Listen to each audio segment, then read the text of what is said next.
خصوصاً على افضلهم وخاتم النبیین محمد الامین وعلى آلہ وصحبہ اجمعین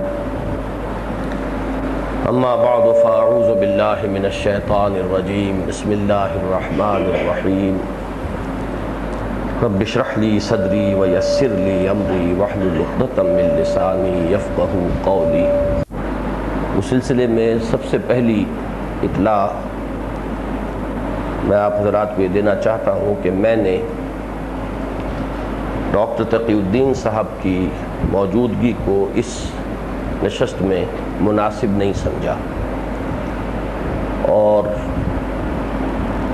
سابقہ شورا جو ہماری مرکزی شورا تھی اس کو بھی میں نے اسی لیے مشورے کے لیے بلایا تھا، اور ان کی موجودگی میں نے یہ مسئلہ سامنے رکھا کہ ڈاکٹر صاحب پر ایک حملہ ذہنی بیماری کا بہت شدید ہو گیا تھا، اور اگرچہ اس کے اسباب بہت سے ہوتے ہیں، پرسنالٹی سٹرکچر ہوتا ہے، کچھ سابق اسباب ہوتے ہیں، کچھ زیادہ حساسیت طبیعت میں، یہ بہت سے اسباب ہوتے ہیں جو اس کے پری ڈسپوزنگ فیکٹرز ہیں، لیکن یہ کہ بظاہر احوال فوری طور پر اس کا سبب جو ہے وہ بیعت ہی کے مسئلے پر ان کے ذہن میں جو الجھنیں ہو گئی تھیں وہ نمایاں ہو کر فوری سبب کی حیثیت سے سامنے آیا تھا۔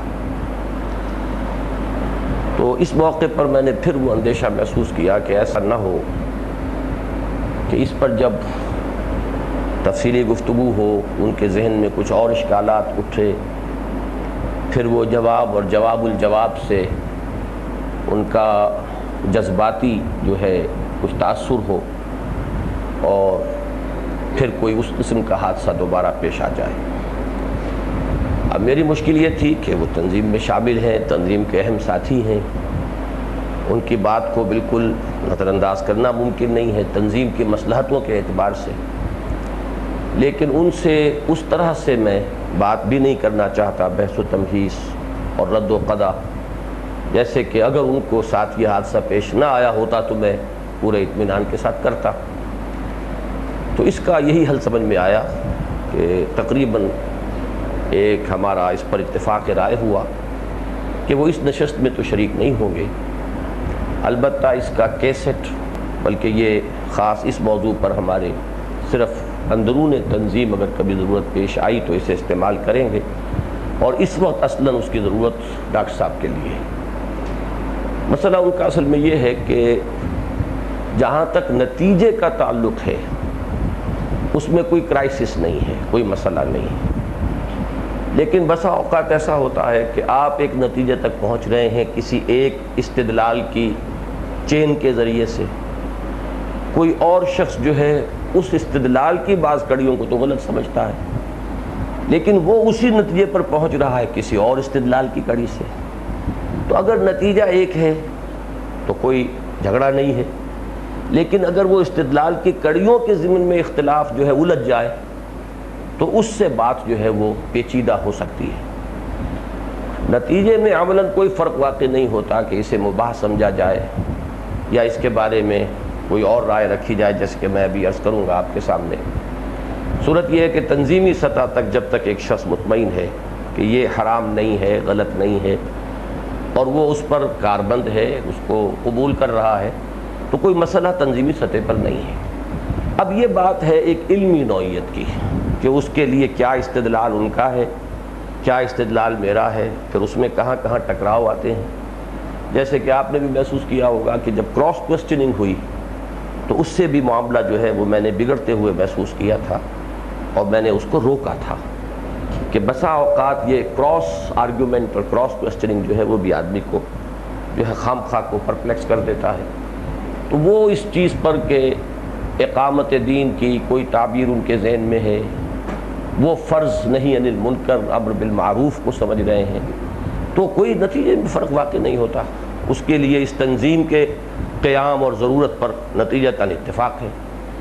پھر یہ کہ بیعت کے معاملے میں ان کا استدلال کیا ہے اور کسی اور کا استدلال کیا ہے، اس سے کوئی فرق واقع نہیں ہوتا، جب تک کہ دونوں کے نزدیک اس میں کوئی چیز خلاف شرع نہیں ہے، تو نتیجہ جو ہے اس میں کہیں کوئی اختلاف نہیں ہے۔ لیکن جو انہوں نے استدلال اور جو اپنا ایک طویل سلسلہ جو ہے پیش کیا آج، اس کے ضمن میں بہرحال چونکہ مجھے یہ میرا اندازہ ہے کہ بہت سے حضرات کے ذہنوں میں اس سے سوالات پیدا ہو گئے ہیں، اور اس میں جو کہیں انہیں تضاد محسوس ہوا ہے اس پر انہیں اب ایک پریشانی بھی لاحق ہوئی ہے، تو تنظیم کی مصلحت اس کی متقاضی ہے کہ میں اس پریشانی کو دور کروں۔ اس لیے میں اس وقت اس کے ضمن میں کچھ تفصیلی گفتگو کی کوشش کر رہا ہوں۔ آپ بھی دعا کریں، چونکہ ایسا تو نہیں ہوا ہے کہ میں بھی کوئی نوٹس بناتا اور پھر اس کے حوالے سے گفتگو کرتا، زیادہ تر اپنی یادداشت یا ان کی گفتگو کو اپنی اس گفتگو کی میں اساس بناؤں گا۔ تو دعا کریں کہ میں بھی اپنے خیالات کو صحیح طور پر کمپوز بھی کر سکوں، صحیح طور پر مرتب کر سکوں، صحیح الفاظ میں آپ کے سامنے پیش کر سکوں۔ سب سے پہلی بات جو ہے فرائض دینی کے تصور سے متعلق ایک گفتگو ان کے سامنے آئی ہے، اور اس میں بھی جو اصل میں میں سمجھتا ہوں کہ الجھاؤ کا اصل سبب ہے وہ ہے ایک فرائض کا تصور فقہی سطح پر، اور ایک ہے فرائض دینی کا تصور حقیقی یا ایمانی سطح پر۔ یہ دو چیزیں خاصی مختلف ہیں، اور ان دونوں کے اندر جیسے کہ ایمان حقیقی اور ایمان قانونی کی بحث میں ذرا سی گڑبڑ ہونے سے بات کہاں سے کہاں پہنچ جاتی ہے کہ بعض احادیث کے حوالے سے شراب جس نے پی گویا کہ وہ کافر ہو گیا، ایمان اس میں نہیں ہے، کافر ہے تو مرتد ہے، مرتد ہے تو واجب القتل ہے۔ لا یزنی زانی حین یزنی وہو مومن ولا یسرق السارق حین یسرق وہو مومن ولا یشرب الخمر حین یشرب وہو مومن۔ اب کیا کریں گے آپ؟ اور تین مرتبہ قسم کھا کر جب حضور فرما رہے ہیں فلاں شخص مومن نہیں ہے، مومن نہیں ہے، خدا کی قسم نہیں ہے، اب کیا کہیں گے آپ؟ اب اس سے مغالطہ ظاہر الفاظ سے ہو جاتا ہے کہ پھر تو کافر ہے، کافر ہے تو مرتد ہے، مرتد ہے تو واجب القتل ہے، پھر تو وہ ایک منطق کی جو چین ہے وہ شروع ہو جاتی ہے، کڑی کے بعد دوسری کڑی۔ تو اس کو ریزالو یہ میں چونکہ تفصیل سے گفتگویں میں نے کی ہیں، آپ لوگوں کے ذہن میں ہیں، میں صرف حوالہ دے رہا ہوں کہ یہ قانونی ایمان حقیقی ایمان، قانونی کفر حقیقی کفر، اور حقیقی کفر میں آخری بات وہ کہا کرتا ہوں کہ جو سائیں عبدالرزاق صاحب مرحوم و مغفور کہا کرتے تھے کہ جو دم غافل سو دم کافر، اب یہ ہے وہ حقیقی ایمان کی ایک تعبیر۔ تو ان دونوں کے اندر جہاں بھی آپ گڑبڑ کر دیں گے اتنا بڑا فساد رونما ہو جائے گا۔ اسی فساد سے فرقہ خوارج نے جنم لیا تھا۔ یہی بنیادی اختلاف ہمارے ہاں بعض معتزلہ اور اہل سنت اور اہل تشیع کے مابین ہے، اس تفصیل میں نہیں جانا چاہتا۔ اس کی دوسری مثال یہ جو اسلام کا معاشی نظام ہے، اب اس میں بارہا میں نے کہا ہے کہ اس میں جو اس دو لیولز کو علیحدہ علیحدہ آئیڈینٹیفائی نہ کرنے کا نتیجہ نکلا ہے، ایک تو یہ کہ دشمنوں نے اسے ایکسپلائٹ کیا، کچھ لوگوں نے اپنے نظریات کے لیے اسے استعمال کیا، لیکن یہ کہ حضرت ابو ذر غفاری جیسا شخص جس کے خلوص پر قسم کھائی جا سکتی ہے، وہ شخص جس کے زہد پر حضور نے یہ گواہی دی ہے کہ من کان یسرہ ان ینظر الی زہد عیسیٰ فلینظر الی صاحب ابی ذر، انہیں بھی مغالطہ لاحق ہو گیا، اور اس درجے شدید مغالطہ لاحق ہوا کہ انہیں پھر وقت کا جو بھی اسلامی نظام تھا، خلافت راشدہ کا نظام ہے، وہ دور حضرت عثمان رضی اللہ تعالیٰ عنہ کا ہے کہ انہیں مدینے سے نکل جانے کا حکم دیا گیا کہ وہ جو باتیں کر رہے تھے اس سے پورا قانونی جو نظام تھا جو عطا کردہ ہے محمد رسول اللہ کا صلی اللہ علیہ وسلم، وہ درم برم ہو رہا تھا۔ تو ان دو مثالوں کو سامنے رکھیے اور اب سمجھیے فرائض دینی کا معاملہ جو ہے، جب ہم لفظ فرض استعمال کرتے ہیں فقہی اصطلاح میں، اس کا معاملہ ہے وہ چیزیں جو بالکل معین ہوں، ان کی مقدار معین ہو، ان کی شکل معین ہو، ان کی ساری تفاصیل معین ہو، صرف ان کے اوپر لفظ فرض کا اطلاق ہو سکتا ہے۔ نماز فرض ہے تو معلوم ہے 5 نمازیں فرض ہیں، 2 رکعتیں فرض ہیں، فجر میں 4 ہیں، ظہر میں، ہر رکعت میں فلاں چیز رہ گئی تو وہ نہیں ہوا، پھر وہ دہرانا پڑ جائے گا، فلاں چیز رہ گئی تو کو سجدہ سہو سے گزارا ہو جائے گا۔ یہ پورا نظام جو ہے مقادیر کی تعیین کے ساتھ اور تفصیلی شرائط اور احکام کے مرتب ہونے کے ساتھ وہ نماز کے بارے میں ہے، زکوٰۃ کے بارے میں ہے، حج کے بارے میں ہے، روزے کے بارے میں ہے. تو جو فقہی فرائض ہیں در حقیقت ان کا تعلق، وہ جو میں ایک 3 منزلہ عمارت بنایا کرتا ہوں، آج اس کو نوٹ کر لیجئے کہ فقہی فرائض کا تعلق صرف اور صرف پہلی منزل سے، دوسری منزل کے ضمن میں کوئی فقہی فرض نہیں، تیسری منزل کے ضمن میں کوئی فقہی فرض نہیں. اس لیے کہ یہ دونوں منزلوں کے معاملات ایسے ہیں کہ ان میں کسی فرض کی کوئی شکل معین نہیں، اس کی کوئی مقدار معین نہیں. اب آج بھی جو ڈاکٹر صاحب نے ایک بات کہہ دی کہ فریضہ امر بالمعروف نہی عن المنکر یہ فرض ہے اور یہ بالاجماع فرض ہے، اس میں بہت سی تنقیحات ہیں. انہوں نے کہا امت پر فرض ہے، ٹھیک ہے، تو کیا ہر فرد پر بھی فرض ہے؟ ہر فرد پر فرض ہے تو کتنا فرض ہے، کس درجے میں فرض ہے، کہاں تک کرے گا تو وہ اس فرض سے عہدہ برا ہو گیا، اس سے کم رہے گا تو تاریک فرض شمار ہوا. یہ ساری چیزیں جو ہے یہ قطعاً ان کے اندر تعین ہو ہی نہیں سکتی، نہ دعوت میں، نہ تبلیغ میں، نہ امر بالمعروف میں، نہ نہی عن المنکر میں. کوئی اس کے اندر مقادیر کا اور تفصیلی قانونی ڈھانچے کا کوئی تعین ممکن نہیں. اس سے اوپر جائیے تیسری منزل تو اور بھی جو ہے وہ ایسی ہے کہ اس کے بارے میں اور بھی معاملے کی تعین کی جو ہے مشکل ہو جائے گی. لہذا فقہی فرائض اچھی طرح نوٹ کر لیجئے، ان کا تعلق نماز، روزہ، حج، زکوٰۃ سے ہے. ان کا تعلق حلال اور حرام واضح جو احکام ہیں، کھانے پینے کی چیزوں میں یہ حرام، فلاں چیزوں میں یہ حرام، شادی بیاہ میں یہ فرض، یہ واجب، یہ معاملہ، طلاق کی یہ شکل، جائز یہ ناجائز، یہ ہو گیا تو طلاق ہو گئی، یہ نہیں ہوا تو طلاق نہیں ہوئی. وہ سارا کا سارا انفرادی زندگی میں حلال اور حرام کا معاملہ، اور عبادات جو خاص ہیں یہ نماز، روزہ، حج اور زکوٰۃ، ان تک متعلق ہے فقہی فرائض کا معاملہ. اس سے اوپر کوئی فرض فقہی نہیں ہے. اس سے اوپر معاملہ آپ سمجھ لیجئے کہ جہاد، جب فقہ کی اصطلاح میں بات کریں گے تو اس کے معنی ایک ہی ہوں گے اور وہ قتال ہے. اور نمبر 2، وہ ہمیشہ فرض کفایہ رہے گا، فرض عین کبھی ہے ہی نہیں. یہی میں نے بارہا آپ کو بتایا ہے کہ جہاد کے معاملے میں مسئلہ تو یہی ہوا ہے، اس کی محدودیت ہوتے ہوتے یہاں آ گئی.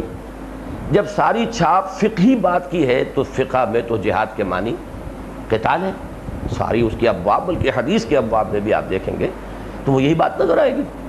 پھر یہ کہ اس کے اندر ہر وقت تو وہ فرض ہی نہیں، پھر فرض کفایہ ہے جب بھی ضرورت پیش آ جائے، ہر انسان پر پھر بھی فرض نہیں، اور کبھی بھی فرض عین نہیں ہوگا جب تک کہ پھر کہیں وہی نظام نہ ہو جائے کہ پوری دنیا میں مسلمانوں کا ایک ہی نظام ہو اور اس کا امیر کہے کہ یہ نفیر عام ہے.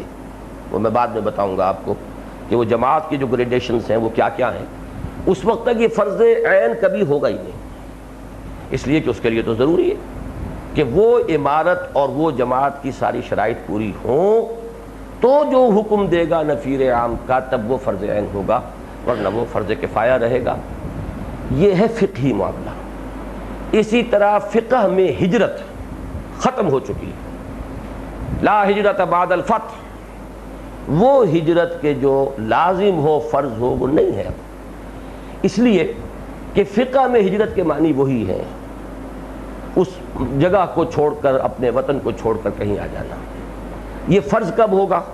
جبکہ پورا نظام عمارت، پورا نظام جماعت ان شرائط پر قائم ہو چکا ہو اور پھر اس کی طرف سے حکم دیا جائے تب تو فرض ہو سکتا ہے. اور وہ بھی ایک بہت ہی بعید امکانی شکل ہے کہ پوری امت مجتمع ہو جائے.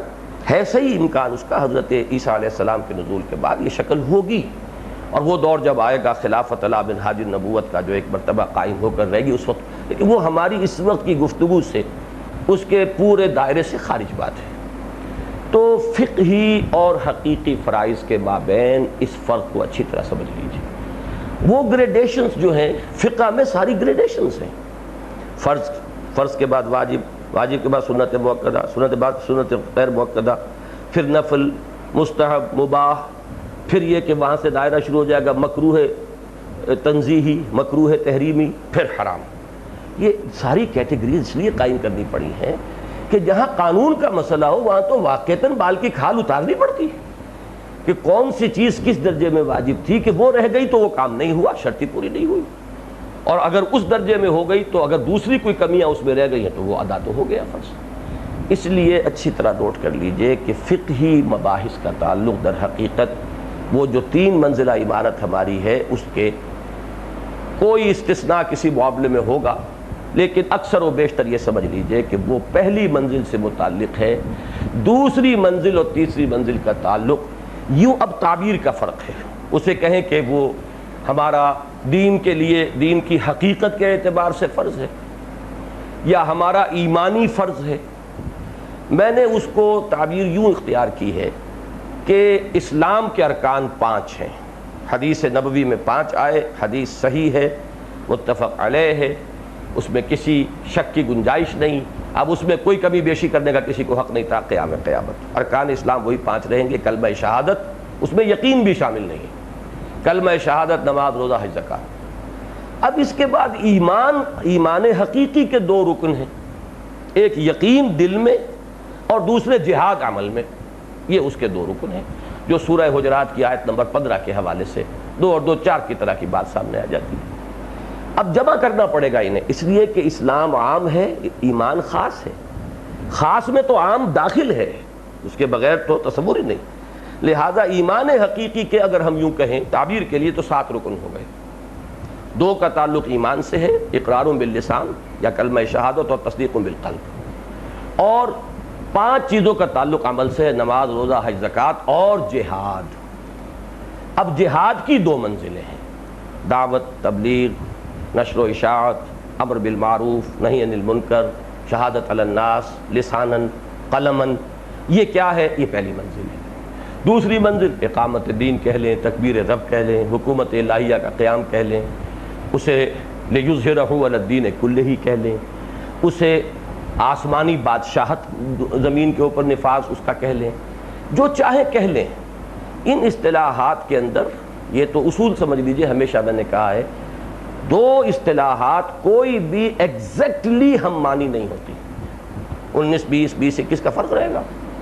اصطلاحات کی تو بات دور کی ہے، 2 الفاظ کسی ایک زبان کے، 2 الفاظ اگر وضع ہوئے تو 2 مفہوم ہے لازم، ممکن نہیں ہے کہ ایک مفہوم کے لیے 2 الفاظ وضع کیے جائیں، لیکن ہم ان کو جب جمع کیا کرتے ہیں تو مترادفات قریب کے الفاظ کو جمع کر دیتے ہیں۔ اس اعتبار سے میں نے گروپ کیا کہ اسلام، اطاعت، تقوی، عبادت، یہ پہلے گروپ، دعوت، تبلیغ، امر بالمعروف، نہی عن المنکر، شہادت علی الناس، یہ دوسرے پر۔ تیسرا تکبیر رب، اقامت دین، اظہار الدین الحق علی الدین کلہ، اور لیکون الدین کلہ للہ، یا لتکون کلمۃ اللہ ہی العلیٰ، یا آسمانی بادشاہت، یا حکومت الہیہ کا قیام، یا قیام نفاذ نظام مصطفیٰ، میں تو یہاں تک لے آیا اس کو۔ ان سب کا مفہوم ایک دوسرے سے بہت قریب ہے۔ دوسری بات، اور یہ چیزیں جو ہیں وہ ایمان کے فرائض میں سے، اس کو جب بھی ہم کہیں گے زوردار انداز میں کہیں گے، جب تک اس کی فرضیت واضح نہیں کریں گے لوگ آگے آئیں گے نہیں، لیکن اس فرضیت کا تعلق اس فقہی نظام سے نہیں ہے، اس کو ڈسکریٹلی اچھی طریقے سے علیحدہ علیحدہ سمجھ لینا چاہیے، نہ سمجھنے سے بہت گھپلا ہو سکتا ہے۔ دوسری بات ان اصطلاحات کے ضمن میں جو بہت اہم ہے وہ یہ ہے، اور اس کی مثال میں نے کئی دفعہ دی ہے، کہ جیسے ایک شہر لائل پور کا گھنٹہ گھر، وہ اس بازار میں سے جاؤ تب بھی وہیں پہنچ گئے، اس بازار سے جاؤ اس میں پہنچ گئے۔ اس طرح جنت کی مثال دیا کرتا ہوں، حضور نے فرمایا اس کے بہت سے دروازے ہیں، کسی کو ایک نمازیوں کو بلایا جائے گا ایک دروازے سے، اور جو صدقہ خیرات کرنے والے دوسرے سے، یعنی نفل عبادت، فرض تو سب کو کرنا ہے لیکن نفل عبادت کے اعتبار سے ذوق مختلف ہیں۔ اور حضرت ابوبکر کا وہ واقعہ سنایا کرتا ہوں میں کہ حضرت ابوبکر نے سوال کر لیا کہ حضور کو ایسا خوش قسمت بھی ہوگا جسے تمام دروازوں سے پکارا جا رہا ہو، تو حضور نے مسکرا کر جواب دیا، آپ سمجھ گئے کہ یہ اصل میں کیا ان کے اس وقت ذہن میں ہے، تو آپ نے مسکرا کر فرمایا کہ ہاں اور تم انہی میں سے ہو۔ یہ ان کی ایک فضیلت کا ایک اندازہ ہوا اس سے۔ اسی طریقے سے دین کی اکثر بنیادی اصطلاحات اتنی جامع ہیں، یہ پورا سے منزلہ نقشہ اس ایک اصطلاح کے حوالے سے بھی سامنے آ سکتا ہے، لیکن جب ہم اس کو علیحدہ علیحدہ رکھتے ہیں تو پھر اس کا ایک محدود جو ہے ایک اصطلاح کا محدود مفہوم اس کو بھی معین کرتے ہیں۔ مثال کے طور پر لفظ عبادت، میں آپ کو بتایا کرتا ہوں کہ ٹاپ تک کا مفہوم عبادت میں شامل ہے۔ کیوں؟ عبادت کے معنی کیا؟ بندہ بننا، بندہ انفرادی طور پر بھی بننا، اجتماعی طور پر بھی بننا۔ پورا بندہ بن ہی نہیں سکتا جب تک کہ اجتماعی ماحول بندگی والا نہ ہو، کہیں نہ کہیں سینگ پھنسے گا۔ ایک square peg in a round hole اور a round peg in a square hole چل ہی نہیں سکتا۔ کوئی نہ کوئی دین کا حصہ رہ جائے گا جس پر وہ عمل نہیں کر سکتا جب تک کہ پورا ماحول جو ہے وہ تو اقامت دین کہہ لیں، حکومت الہیہ کہہ لیں، صرف عبادت کے لفظ میں بھی سب کچھ مضمر ہے۔ اس طرح شہادت کے لفظ میں سب کچھ مضمر ہے۔ اسلام میں داخل ہوتے ہیں کلمہ شہادت، پھر جب آپ پہلی منزل پر عمل پیرا ہیں تو آپ عملی شہادت دے رہے ہیں، نماز پڑھ رہے ہیں، عملی گواہی دے رہے ہیں۔ آپ نے داڑھی رکھی، آپ نے عملی گواہی دی ہے کہ میں اسے سنت سمجھتا ہوں اور میں محمد رسول اللہ صلی اللہ علیہ وسلم کی سنت کو میں سمجھتا ہوں واجب الاطاعت۔ یہ آپ کی عملی گواہی ہے جو آپ دے رہے ہیں۔ پھر یہ کہ ایمان بھی اس گواہی کے اندر آ گیا کہ عقائد آپ کے درست ہوں گے، آپ سے گواہی دیں گے۔ پھر اس سے آگے بڑھیے، یہی گواہی اجتماعی سطح پر جب آپ دیں گے تو حجت قائم ہوگی کہ اگر آپ کہتے ہیں کہ ہمارا دین ایک مکمل نظام زندگی ہے، اس میں یہ بھی ہے، یہ بھی ہے، یہ بھی ہے، سیاست بھی سب سے اعلیٰ، معیشت بھی سب سے اعلیٰ، سماج بھی سب سے اعلیٰ، تو اس کی گواہی جب تک آپ پیش نہیں کریں گے عملاً تو گواہی کا حق کہاں ادا ہوا؟ تو اس میں اقامت دین تک کا مسئلہ آ گیا۔ تو یہ اتنی جامع اصطلاحات ہے، میں نے تو یہاں تک کر کے آپ کو بتا دیا کہ لفظ توحید میں سب کچھ مضمر ہے۔ توحید فی العقیدہ ایمان آ گیا، توحید فی العمل انفرادی سطح پر وہ بندگی رب آ گئی، اللہ کا بندہ بنیں گے تو توحید فی العمل ہوئی نا انفرادی سطح پر۔ توحید فی العمل اجتماعی سطح پر وہی اقامت دین ہے، وہی حکومت الہیہ ہے، وہی اللہ کے دین کی، وہی خلافت علی منہاج نبوت کا قیام۔ تو یہ اصطلاحات جو ہیں ان میں سے بعض اتنی گمبھیر ہیں، اتنی جامع ہیں کہ ان کے حوالے سے آپ پوری بات کر سکتے ہیں۔ اب دیکھیے جہاد تینوں سطحوں پر آیا تھا، جہاد بالنفس، پھر جہاد جو ہے دعوت و تبلیغ میں جان اور مال کا کھپانا، اور جہاد وہ اپنی جان ہتھیلی پر رکھ کر میدان میں آ جانا، وہ قتال ہے۔ لفظ جہاد میں سب کچھ موجود ہے۔ انفاق میں سب کچھ ہے، انفاق کے معنی کھپانا لگا دینا، انفاق مال اور بذل نفس یا انفاق نفس، جان کھپانا، یہی تو ہے وہ جہاد بالنفس۔ تو ان اصطلاحات کے اندر یہ بات موجود ہے اور یہ ان کا حسن ہے، اور قرآن مجید نے جو بھی اپنا نظام اصطلاحات وضع کیا ہے یہ اس کی فصاحت اور بلاغت کا پہلو ہے کہ اس کے اندر بعض چیزیں اتنی جامع ہیں کہ پورے دین کی حقیقت جو ہے وہ اس کے اندر بھی موجود ہے۔ لیکن جب آپ ایک جامع نقشہ بنا کر دینا چاہیں گے لوگوں کو کہ وہ علیحدہ علیحدہ ڈسکریٹلی سمجھیں، تو وہاں ان اصطلاحات کو ان محدود معنوں ہی میں استعمال کیا جائے گا، ورنہ تو ایک ہی اصطلاح کے حوالے سے پوری بات جو ہے وہ آ سکتی ہے۔ تو اس اعتبار سے کوئی بنیادی فرق نہیں ہے، اور وہ سارا تصور جو ہے وہ جو کا تو ہے۔ اسی لیے میں نے اس وقت کہا بھی تھا کہ آپ اس معاملے میں زیادہ وقت نہ صرف کریں، اس میں کوئی نتیجے کے اعتبار سے فرق واقع نہیں ہوتا۔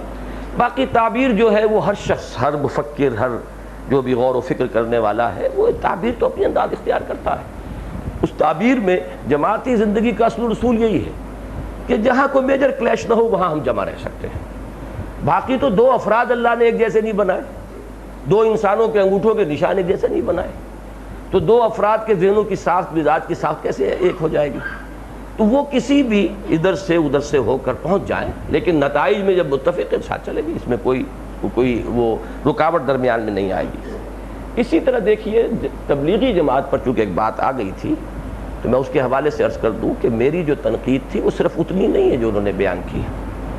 وہ دعوت اور تبلیغ کہتے ہیں وہ کر رہے ہیں، امر بالمعروف نہی عن المنکر نہیں کر رہے ہیں۔ میں کہتا ہوں کہ وہ کر تو رہے ہیں، تینوں چاروں میں نقص ہے، کمی ہے۔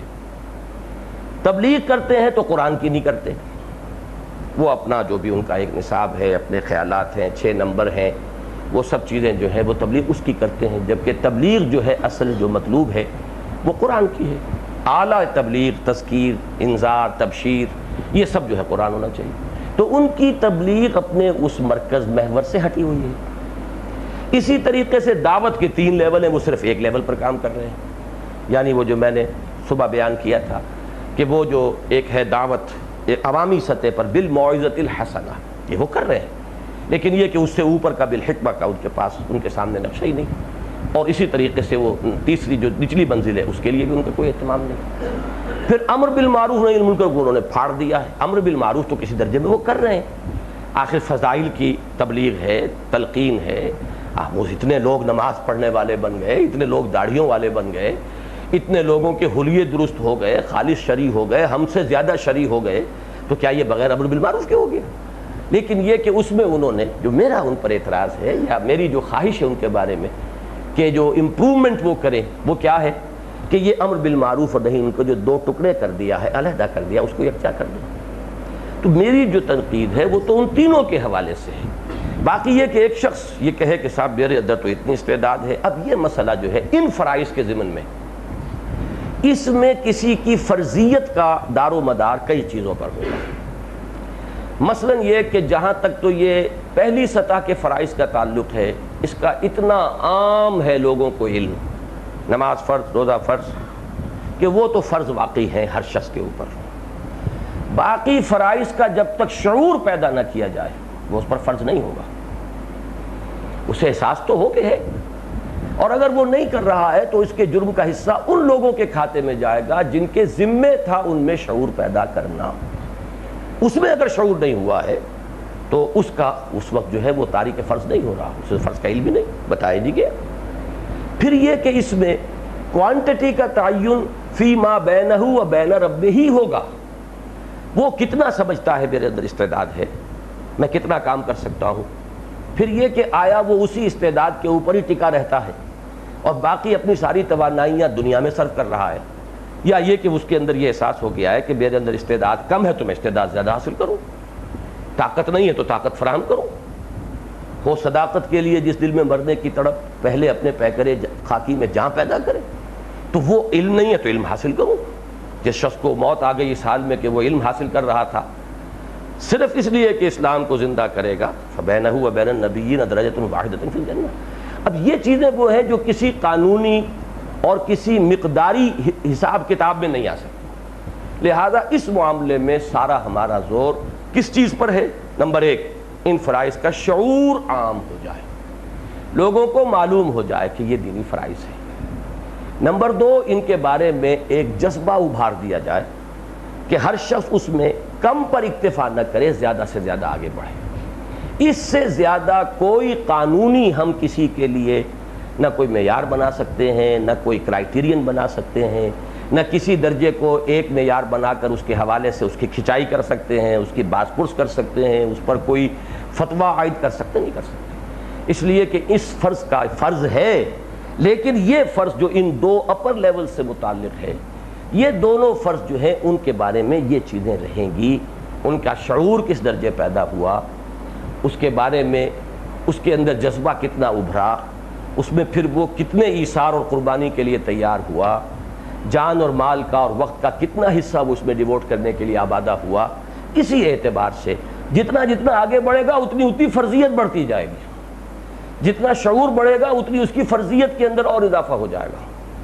یہ ان دو لیولز کے فرائض جو ہیں جن کو ہم ایمانی فرائض کہہ رہے ہیں، اس کے ضمن میں معاملہ یہ ہے، جبکہ پہلی سطح کے فرائض کے معاملے میں جیسا کہ میں نے عرض کیا، ان کی مقداریں، اس کے قوانین، اس کے معیارات، وہ ہم میں سے کسی کے اجتہاد پر اب اس کا دار و مدار نہیں ہے، وہ بالکل معین ہو چکے ہیں، اور ان کو ہمیں اسی شکل میں برقرار رکھنا چاہیے، اور ہم بھی کہیں اپنے جوش میں آ کر ان اصطلاحات کے گڑبڑ کرنے کی وجہ سے خام خواہ لوگوں کے اندر مغالطے پیدا نہ کر دیں، اور نئے نئے جو ہیں اس سے جو ہے پرابلمز اور مسائل جو ہے پیدا نہ کر لیں۔ تو ایک بات تو مجھے اس ضمن میں عرض کرنی تھی۔ اب آئیے دوسری بات، اور وہ ہے بیعت کا معاملہ۔ بیعت کے معاملے میں جس نتیجے پر ڈاکٹر صاحب پہنچے، اس کے بعد مسئلہ تو کوئی نہیں، ان کی حد تک کوئی مسئلہ نہیں، وہ اسے مباح سمجھتے ہیں۔ انہوں نے یہ رائے ظاہر کی کہ مجھے پہلے خلجان تھا، اختلاف تھا، لیکن جب اس میں دو حصے کر دیے گئے، ایک کا تعلق عہد ہے اللہ کے ساتھ اور دوسرے کا تعلق کا تعین ہو گیا کہ اس کام کے لیے میں بیعت کر رہا ہوں، تو اب جو انہیں اس کے اندر جن چیزوں سے اختلاف تھا یا جس میں اندیشہ تھا وہ کم ہو گیا ہے، لہٰذا انہوں نے اس کو قبول کر لیا، اس کی بیعت کے اندر وہ آ بھی گئے۔ لیکن انہیں اندیشہ ہے کہ لفظ بیعت کے استعمال سے آئندہ کہیں جا کے کوئی فتنہ پیدا نہ ہو جائے، تو اس سے ایک مشورہ انہوں نے یہ دیا ہے کہ اس کو اگر ہم ترک کر دیں، چیزیں ساری وہی رکھیں، وہی ڈسپلن ہو، وہی سموتعات ہو، وہی سارا معاملہ ہو، لیکن یہ کہ اس لفظ کے احتراز کریں اس کے استعمال سے، تو یہ ان کا مشورہ ہے صرف۔ اس کے اوپر بھی انہوں نے کوئی یہ نہیں کہا ہے کہ اگر یہ نہیں ہوتا تو میں پھر ساتھ نہیں چل سکتا، یہ بات نہیں، لہذا کوئی پریکٹیکل پرابلم نہیں ہے۔ باقی ان کے اس مشورے کو نہ قبول کر سکنے کے لیے میرے پاس اس لیول کی ایک دلیل ہے، اور وہ یہ ہے کہ نفلی عبادت شروع کرنے کے بعد واجب کے درجے میں ہوتی ہے۔ جو بات کہی تھی الطاف صاحب نے کہ اب اس کو ترک کرنا جو ہے، میں نے اس اب کو، ان کے اب کو بہت انڈر لائن کیا تھا کہ اب کسی صورت اس کو چھوڑنا نہیں چاہیے، تو وہ یعنی یہ کہ اس پورے شعور کے ساتھ انہوں نے بات کہی، یا ان کا اور اپنا کوئی دلیل ہے، یہ دوسری بات ہے، لیکن بات صحیح ہے کہ میرا جہاں تک مزاج ہے وہ تو میں عرض کر چکا، سن 59 سے یہ ذہن میرا بنا ہے، اور ظاہر بات ہے جو دن گزرا ہے اس کے اوپر پختگی آئی ہے، مجھے انشراح ہے۔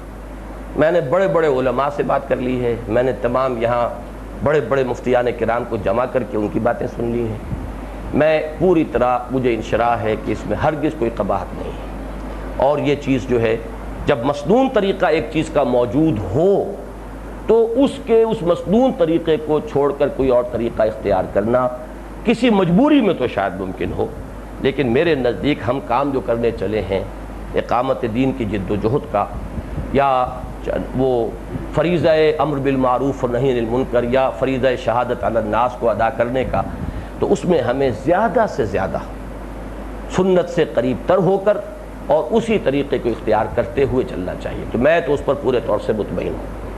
البتہ یہ ہے کہ اگر کوئی شخص کوئی دلیل اس طرح کی لاتا ہے تو اس کے مقابلے میں یا اس کے جواب میں میرے پاس دلیل یہ ہے کہ اب اس کے معنی یہ ہوگے کہ اگر اسے بدلتے ہیں تو عام تاثر، چونکہ یہ بات ہم نے بہت بڑے پیمانے پر پھیلا دی ہے، لہذا اس کے معنی ہو کہ ہمیں شاید یہ چیز اب غلط معلوم ہوئی، اور یہ چیز بھی دین کی ایک صحیح ریپرزنٹیشن نہیں ہوگی کہ جو ہم لوگوں کے سامنے اپنے اس عمل سے کریں گے، لہذا اس میں تو کسی تبدیلی کا کوئی امکان آپ حضرات محسوس نہ کریں، اور یہ جان لیجئے کہ یہ تنظیم جو ہے جس کا نام تنظیم اسلامی ہم نے رکھا ہے وہ تو اسی اصول پر چلے گی۔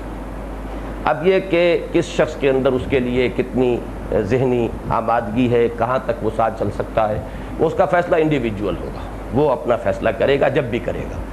اس بارے میں مجھے پورا انشراح ہے اور میں بہت سے مراحل سے ہو کر اس انشراح پر پہنچ چکا ہوں۔ البتہ اس میں جو آج کی گفتگو سے جو مسائل سامنے آئے میں ان کو چاہتا ہوں کہ آپ حضرات کے سامنے حل کر دوں۔ اس میں بھی میرے نزدیک جو معاملہ خلط مبحث کا ہو رہا ہے، اس خلط مبحث کے ضمن میں یہ آپ جانتے ہیں نفس کیا ہے، یہ خلط مبحث اب مجھے پڑھانا پڑے گا۔ مبحث بحث سے ہے، بحث کی جگہ یا بحث کا موضوع، اور خلط ملت ہو جانا، گڈمڈ ہو جانا، یعنی بعض اوقات ایشوز کنفیوز ہو جاتے ہیں۔ گفتگو ہم کر رہے ہیں، ایک پہلو سے متعلق غیر شعوری طور پر دوسرے پہلو میں چلے جاتے ہیں، تو خلط مبحثی کی ایک بات تو ہوتی ہے قانونی اور حقیقی کا فرق، وہ اس مسئلے میں بھی ہے، بلکہ اس کو صحیح طور پر لکھا جائے تو ایک انگریزی ورسس دوسرا، اس کے اندر ایک فرق آتا ہے، بیعت حکومت ورسس بیعت جماعت۔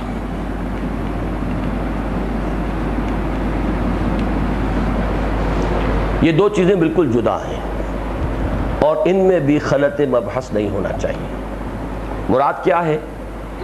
ایک مرحلہ ہے ایک انقلابی جد و جہد کا، کسی نظام حکومت کا قیام، اس کی کامیابی کی صورت میں آخری نتیجہ ہے اگر کامیابی ہو جائے۔ ایک مرحلہ اب اس کے بعد شروع ہوتا ہے جبکہ وہ حکومت قائم ہو گئی۔ اس میں کئی چیزیں ذہن میں رکھیے کہ حکومت کی ایک ٹیریٹوریل جورسڈکشن ہوتی ہے، ایک علاقے پر حکومت قائم ہے، اور اس علاقے میں جو شخص ہے وہ اس حکومت کے اندر شریک ہے، اس ریاست کا فرد ہے، اس معاشرے کے اندر شریک ہے پر فورس، مجبوراً، چاہے یا نہ چاہے۔ جماعت کی کوئی ٹیریٹوریل جورسڈکشن نہیں ہے، کوئی علاقائی اس کا استیلا نہیں ہے، بلکہ وہ افراد پر مشتمل ہے، اور اس میں افراد جب چاہیں شامل ہو جائیں، جب چاہیں نکل جائیں۔ تو یہ دو بڑے بنیادی فرق ہیں کہ جن کو اگر ہم ملحوظ نہ رکھیں تو یہ لفظ بیعت تو ایک ہی ہوگا جو دونوں طرف چل رہا ہوگا، لیکن ان میں زمین و آسمان کا فرق ہو جائے گا۔ پھر اس بیعت جماعت میں بھی دو ہیں، ایک ہے جماعت نبی یا جماعت رسول،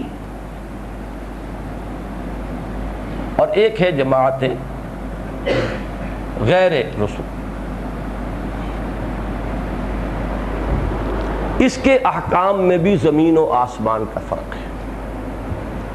اب یوں سمجھیے آپ کہ اگر ہم سیرت النبی کے معاملے کو سامنے رکھیں تو حضور صلی اللہ علیہ وسلم تو اول روز سے مطاع مطلق ہیں، ہر حکم ماننا ہے، چاہے بیعت کی ہو نہ کی ہو، بیعت کا مرحلہ آیا ہو نہ آیا ہو، حکومت بنی ہو نہ بنی ہو، جو بھی آپ پر ایمان لے آیا اس پر آپ کی اطاعت مطلقہ فرض ہے، without any limitations, without any condition, unconditional, unlimited obedience۔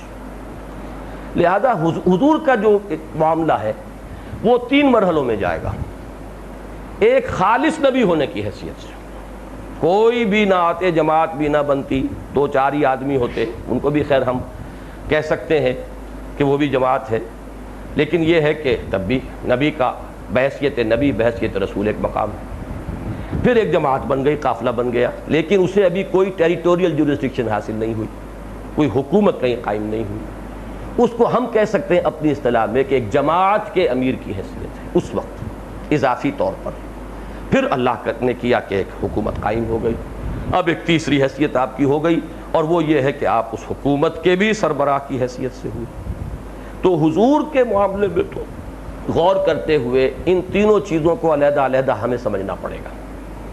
البتہ جسے چیز کو خلافت راشدہ کہا تھا، اور خلافت علی منہاج النبوہ جس کے لیے دوسری اصطلاح ہے، اس کے بارے میں بھی جان لیجئے کہ نظام حکومت تو وہ حضور کا دور بھی اس میں شامل ہوگا نا، لیکن خلافت راشدہ میں گویا غیر نبی کی اب حکومت آئی۔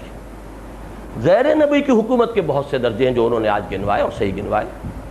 ایک درجہ وہ ہے کہ تمام مسلمان ایک نظام میں ہوں اور وہاں پر ایک جماعتی نظام اختیار کے ساتھ ہو، حکومت ہو، مطلب یہ کہ حکومت ہو، خود مختاری ہو، نظام ایک ہو۔ اب اس وقت کا جو بھی سربراہ ہے اس کے حقوق، اس کے اختیارات بہت مختلف ہوں گے۔ اس وقت سے جب کہ تقسیم ہو گئی امت کے اندر، کوئی ایک نظام نہیں رہا، کوئی ایک سربراہ نہیں ہے۔ اچھا، اب اجماع امت کو ایک اور بات لیجئے، اجماع کے معنی ہے کہ ایک ایک شخص مان لے تو ناممکن ہے، وہ حال مطلق ہے، کبھی ہوا ہی نہیں۔ اس اجماع کے لیے بھی ہر دور کے اعتبار سے معیارات ہوں گے۔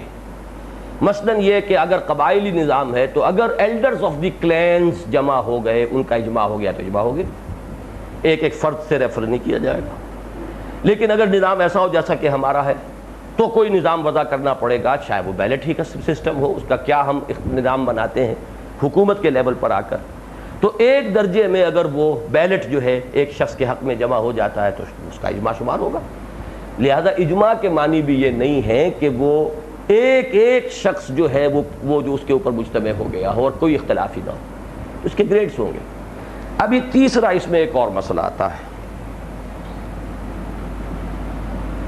احادیث میں تطبیق و توافق۔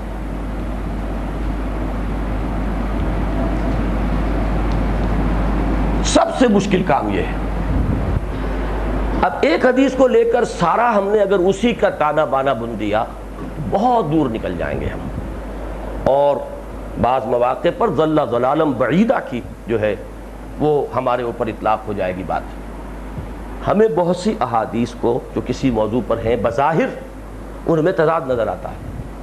مثال کے طور پر جو حدیث وہ کوٹ کرتے رہے، پہلے بھی اس پر بڑی تفصیلی بحثیں ہوئی، آج پھر انہوں نے کوٹ کی ہے، اس سے تو یہ معلوم ہوا کہ اگر کوئی اختلاف ہے، کچھ اور ہے، اول تو یہ کہ اگر کوئی میری سنت سے اور ہٹ بھی گیا ہے تب بھی تم مانو، اس کا کہنا مانو، کوڑے مارے جو کرے لیکن مانو۔ پھر یہ کہ جب اگر بالکل فتنہ اور فساد ہو جائے اور کوئی بھی اجتماعیت نہ رہے تو پھر کہیں جاؤ کسی کونے کھدرے کے اندر بیٹھ جاؤ۔ ٹھیک ہے، حدیث ہے، بخاری کی حدیث ہے، حدیث کا انکار نہیں، لیکن دوسری طرف حدیث کیا ہے کہ اللہ نے کسی نبی کو اپنی امت میں نہیں بھیجا، ما بعث اللہ من نبی من قبلی فی امتہ الا کان لہ حواریون واصحاب یاخذون بسنتہ ویہتدون بامرہ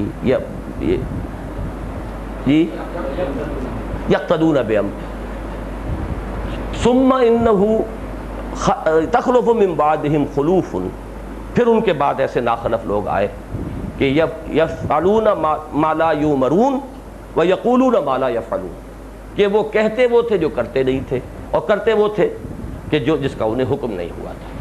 فمن جاہدہم بیدہ فہو مؤمن ومن جاہدہم بلسانہ فہو مؤمن ومن جاہدہم بقلبہ فہو مؤمن، یہ بھی حدیث ہے، اور حضرت عبداللہ ابن مسعود سے مسلم شریف کی۔ تطابق کرنا پڑے گا کہ کس چیز کا کہاں انطباق ہو رہا ہے، کس چیز کا کہاں اطلاق ہو رہا ہے، پھر ان کے مابین ریکنسیلیشن کیا ہے۔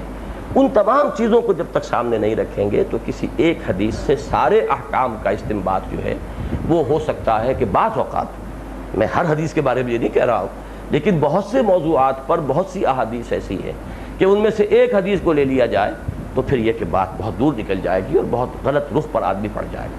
تو اس میں توافق اور تطابق میں اب دیکھیے دو رائیں بن جائیں گی، ایک کے نزدیک وہ محکم ہوگی اس کی تعویل کریں گے، ایک کے نزدیک یہ محکم رہے گی اس کی تعویل کریں گے، یہی شکل ہوگی نا۔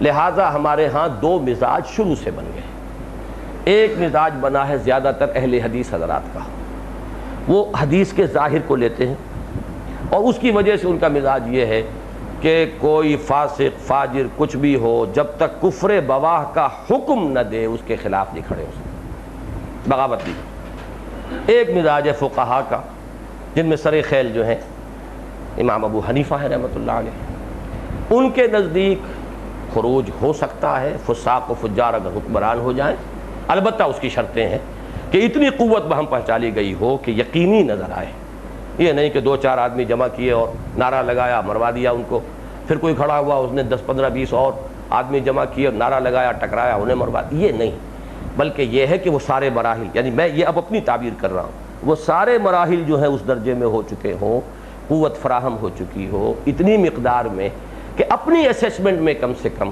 ایک غالب امکان تو نظر آئے نا، امید واسق تو نظر آئے، تب تو کوئی اقدام ہو سکتا ہے۔ تو یہ دو مزاج ہیں ہمارے ہاں جو چلے آ رہے ہیں، اور ان میں سے اس وقت بھی کچھ لوگوں کا مزاج کسی ایک طرف ہے، کچھ لوگوں کا مزاج دوسری طرف ہے۔ البتہ اب جہاں تک بیعت کا تعلق ہے اسے سمجھیے کیا کرنا چاہیے۔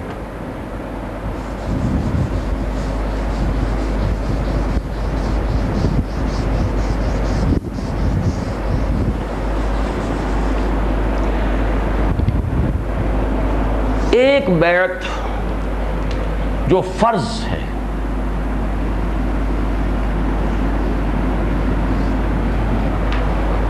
اس معنی میں کہ اس سے علیحدہ رہنا یا اس سے نکل جانا کفر ہوگا،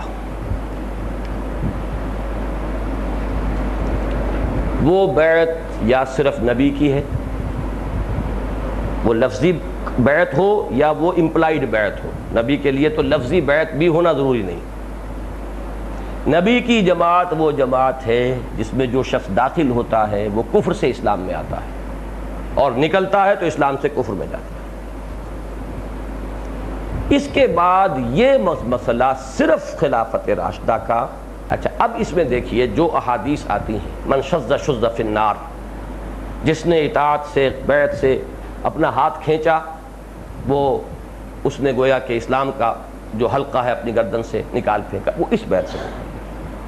تو یہ تھی وہ بیعت جو ہر مسلمان پر فرض ہے، جو وہ نہیں کرے گا تو وہ گویا کہ اسلام کے دائرے سے باہر نکل جائے گا، نہ صرف حقیقی قانونی بھی کہ وہ واجب القتل ہو جائے گا۔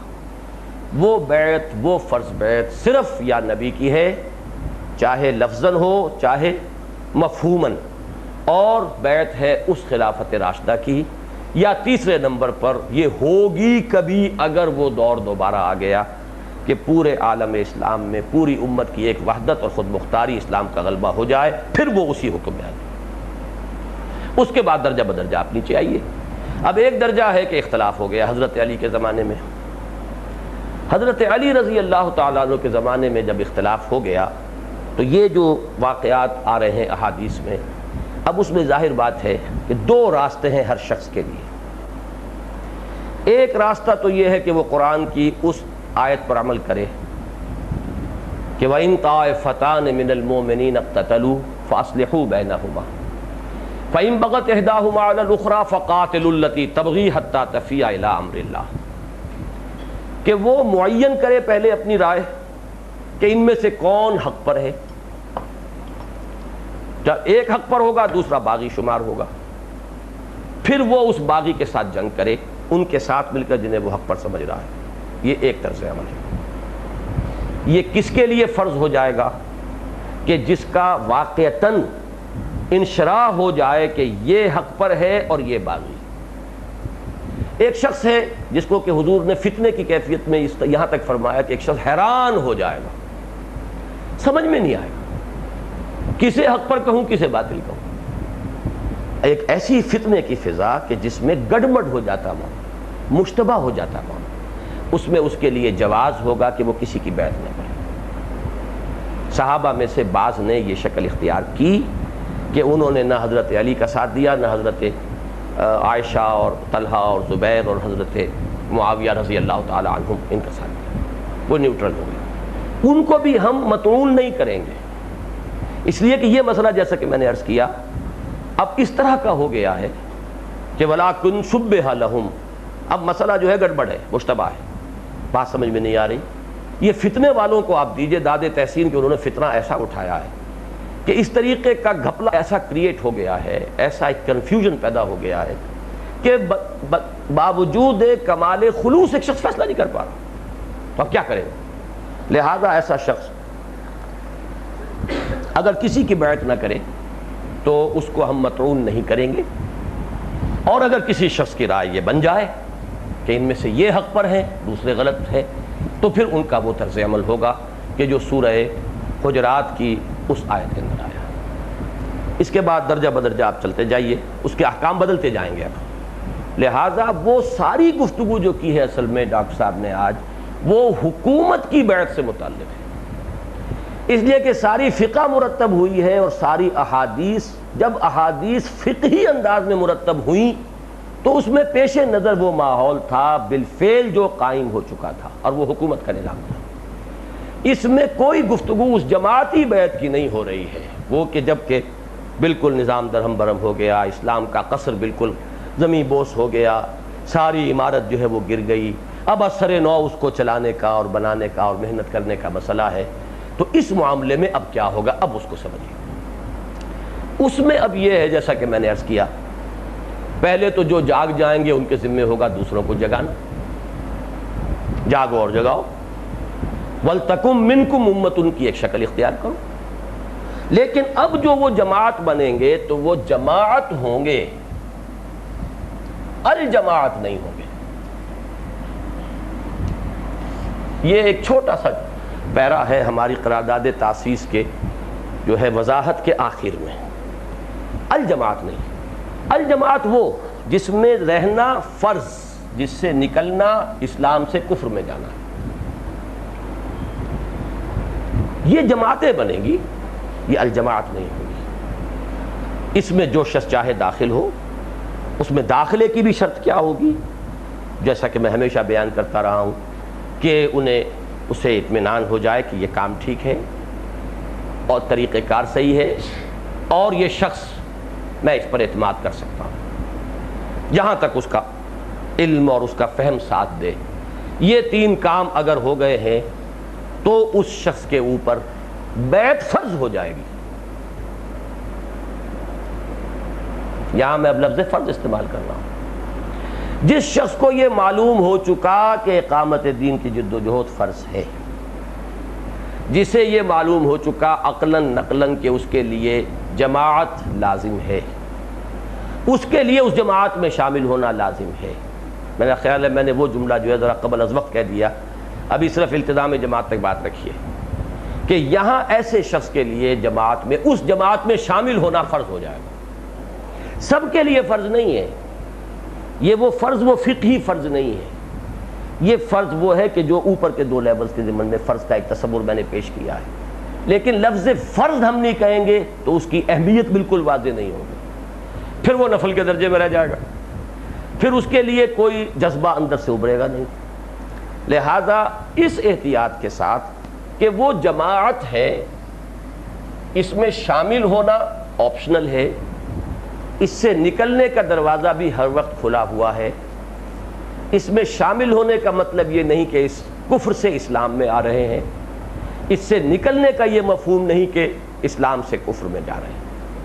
ایک جماعت ہے، ایک ہیئت ہے تنظیمی جو ہم بنا رہے ہیں، اس خلافت علی منہاج النبوہ کے نظام کو دوبارہ قائم کرنے کے لیے اس میں اس شخص کی شمولیت فرض ہو جائے گی جس پر نمبر ایک اقامت دین کی فرضیت کا تصور واضح ہو جائے، اور نمبر دو پھر اس جماعت کے بارے میں اسے اطمینان ہو جائے کہ یہ جماعت صحیح رخ پر کام کر رہی ہے، صحیح طریق پر کام کر رہی ہے، اور اس میں جو لوگ شامل ہیں جو اس کے ارباب حل و عقد ہیں، میں ابھی یعنی جمع کا صیغہ استعمال کر رہا ہوں، ان پر میں اعتماد کر سکتا ہوں، اس شخص پہ پھر فرض ہوگا اس میں شامل ہونا۔ اور جب ان تین میں سے کوئی ایک چیز نہیں رہے گی، اس کے پاس جواز ہوگا اس سے نکل جانے کا۔ اگر وہ سمجھتا ہے، اس نے ریوائز کیا کہ میں نے تصور سمجھا تھا ان کا صحیح ہے، وہ تو صحیح نہیں ہے، اب میرا فکر یہ ہے، یا یہ کہ ان کا تصور اب بدل گیا، پہلے کچھ اور تھا وہ صحیح تھا اب بدل گیا ہے کچھ اور ہے، یا وہ یہ سمجھے کہ وہ طریقہ کار جس کو میں نے صحیح سمجھا تھا، جس پر میں آیا تھا، یا تو وہی غلط تھا، مجھے اس وقت مغالطہ لگا تھا، اب میرا نظریہ صحیح ہے اور یہ غلط ہے، یا یہ کہ پہلے صحیح تھا اب انہوں نے ٹرن لے لیا ہے، رخ موڑ لیا، طریقہ کار غلط ہو گیا، یا یہ کہ میں نے پہلے یہ سمجھا تھا کہ یہ لوگ قابل اعتماد ہیں، مخلص ہیں، اب مجھے تو سمجھ میں یہ آیا کہ یہ تو بہروپی ہیں، انہوں نے تو دھندا بنایا، دنیاوی اپنے اقتدار کے حصول کا زینہ بنایا۔ ان تین میں سے کوئی ایک شکل بھی ہو جائے تو اس کے پاس پورا جواز ہے اس سے علیحدہ ہو جائے۔ یہ دوسری بات ہے کہ اس کے مراحل کیا ہوں گے، اس کے ساتھیوں کا حق ہوگا کہ وہ اسے واضح کرے کہ اب میری بات کیا ہے، کھلے دل سے خود بھی، وہ تو ہے نا درمیانی مراحل۔ میں آخری بات کہہ رہا ہوں کہ سارے پاپڑ بیلنے کے باوجود ایک شخص اس نتیجے پر پہنچتا ہے تو اس کے لیے بالکل جائز ہوگا، اور قطعاً اس کے اوپر کوئی فقہی فتویٰ نہیں لگے گا۔ البتہ یہ اب حقیقت کے اعتبار سے جس شخص کی واقعتاً ان تین میں سے کوئی بات نہ ہو، بلکہ ہمت اب جواب دے رہی ہے، کام کرنے کو تیار نہیں، انانیت جو ہے وہ ابا کر رہی ہے، اگر ان میں سے کوئی چیز ہے تو مانن یہ ارتداد ہے، حقیقتاً پھر یہ جو ہے وہ در حقیقت وہ اس پہلو سے بہت قبیح شے ہو جائے گی۔ البتہ یہ کہ یہ معاملہ داخلی ہے اس کا اور اس کے رب کے باب ہے، کوئی شخص اس پر کوئی فقہی فتویٰ لگانے کا مجاز نہیں ہے۔ یہ اس طرح کی بات ہے جیسے نفاق کا معاملہ ہے کہ نفاق جو ہے وہ کوئی لیگل اینٹیٹی نہیں ہے، نفاق کا کوئی فقہی فتویٰ جو ہے نہیں لگایا جا سکتا، فتویٰ تو یہ ہوگا مسلم اور غیر مسلم کا، لیکن حقیقت کے اعتبار سے بات وہاں پہنچ جائے گی۔ لیکن یہ کہ اگر تین میں سے کوئی بات حقیقتاً موجود ہے، واقعتاً موجود ہے، تو اس کا اس سے علیحدہ ہونے کا جواز پورا موجود ہے۔ تو اس جماعت اور الجماعت کے فرق کو آپ سمجھ لیجئے تو پھر کوئی اس کے اندر اشتباہ نہیں رہے گا۔ وہ حدیثیں جتنی ہیں، یہ میں نے جب یہ محاضرات ہوئے تھے اور اپنا میں نے شروع کا ایک 6 صفحے کا وہ دیا تھا اپنی عبارت، اس میں کچھ تھی اس میں شدت والی بات، لیکن اس شدت والی بات کو میں نے ایک تو فوراً اس سے پہلے ہی جو جمعہ ہوا تھا اس میں بھی اس کی وضاحت کر دی تھی، اس کے بعد محاضرات میں بھی وضاحت کر دی تھی، اس کے بعد وہ چھاپ بھی دی تھی کہ میں اس مغالطے میں تھا۔ 2 مغالطے اصل میں میرے رفع ہوئے اس میں، اور مجھے بہت بڑا فائدہ ہوا اس دوران میں۔ اگر وہ میں کام نہ کرتا، وہ ایکسرسائز ہی نہ کرتا تو وہ شاید مغالطے میرے اندر رہتے۔ ایک مغالطہ یہ کہ میں نے یہ سمجھا کہ 2 ہی راستے ممکن ہیں، یہ سمجھتا تھا میں، 2 ہی راستے ممکن، یا تو آپ کسی جماعت میں شامل ہوں جو قافلہ چلتا ہوا نظر آئے اس میں سے کسی میں یہ 3 شرطیں آپ کو پوری ہو جائیں تو آپ کے ذمہ فرض ہے کہ آپ اس میں شامل ہیں، نہیں تو آپ پر فرض ہے کہ آپ خود کھڑے ہوں اور جماعت بنائیں۔ یہ بات میں جس شد و بد کے ساتھ کہا کرتا تھا، اب میں اس میں ایک تیسرے امکان کو تسلیم کرتا ہوں۔ ہو سکتا ہے کہ ایک شخص یہ محسوس کرے اور خلوص کے ساتھ، اب یہاں لفظ خلوص ہوگا، یہ اس کے اور اس کے رب کے مابین کہ وہ اپنے آپ کو انڈر ایسٹیمیٹ کر رہا ہے، اپنی کم ہمتی کو اپنی جو ہے وہ بے استعدادی کا نام دے رہا ہے اپنی آزادی کو مجبوری کا نام، ظالم اپنے شعلہ سوزاں کو خود کہتا ہے دودھ۔ یہ معاملہ اللہ کے اس کے درمیان ہے، وہ استعدادات کتنی ہیں جو دنیا میں ظاہر ہو رہی ہیں، ان کو وہ ڈائیورٹ کرنے کے لیے تیار نہیں ہے اور بہانہ لے رہا ہے اس کا کہ میرے اندر استعداد نہیں ہے۔ یہ سارے امکانات اپنی جگہ، لیکن اگر خلوص کے ساتھ وہ سمجھتا ہے کہ یہ میں کام نہیں کر سکتا تو وہ عند اللہ معذور شمار ہوگا۔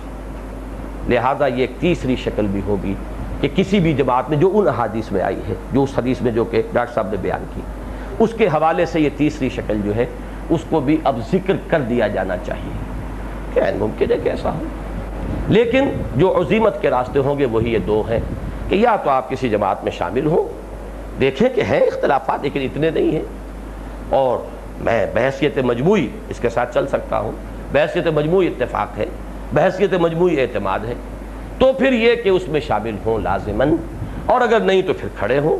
جو میں کہا کرتا ہوں کہ اس کا مطلب ہے کہ آپ خود بقرات ہیں، سقراط ہیں، آپ کے پاس معیارات ہیں جس پر کہ آپ فلاں جماعت کو بھی آپ نے کسوٹی پر پرکھا اور ریجیکٹ کر دیا، فلاں کو بھی، تو پھر فکر بھی ہے آپ کا، سوچ بھی ہے، معیارات بھی ہیں آپ کے، ان معیارات کے مطابق پھر آپ کو کھڑے ہونا چاہیے۔ یہ اس کا منطقی نتیجہ ہے۔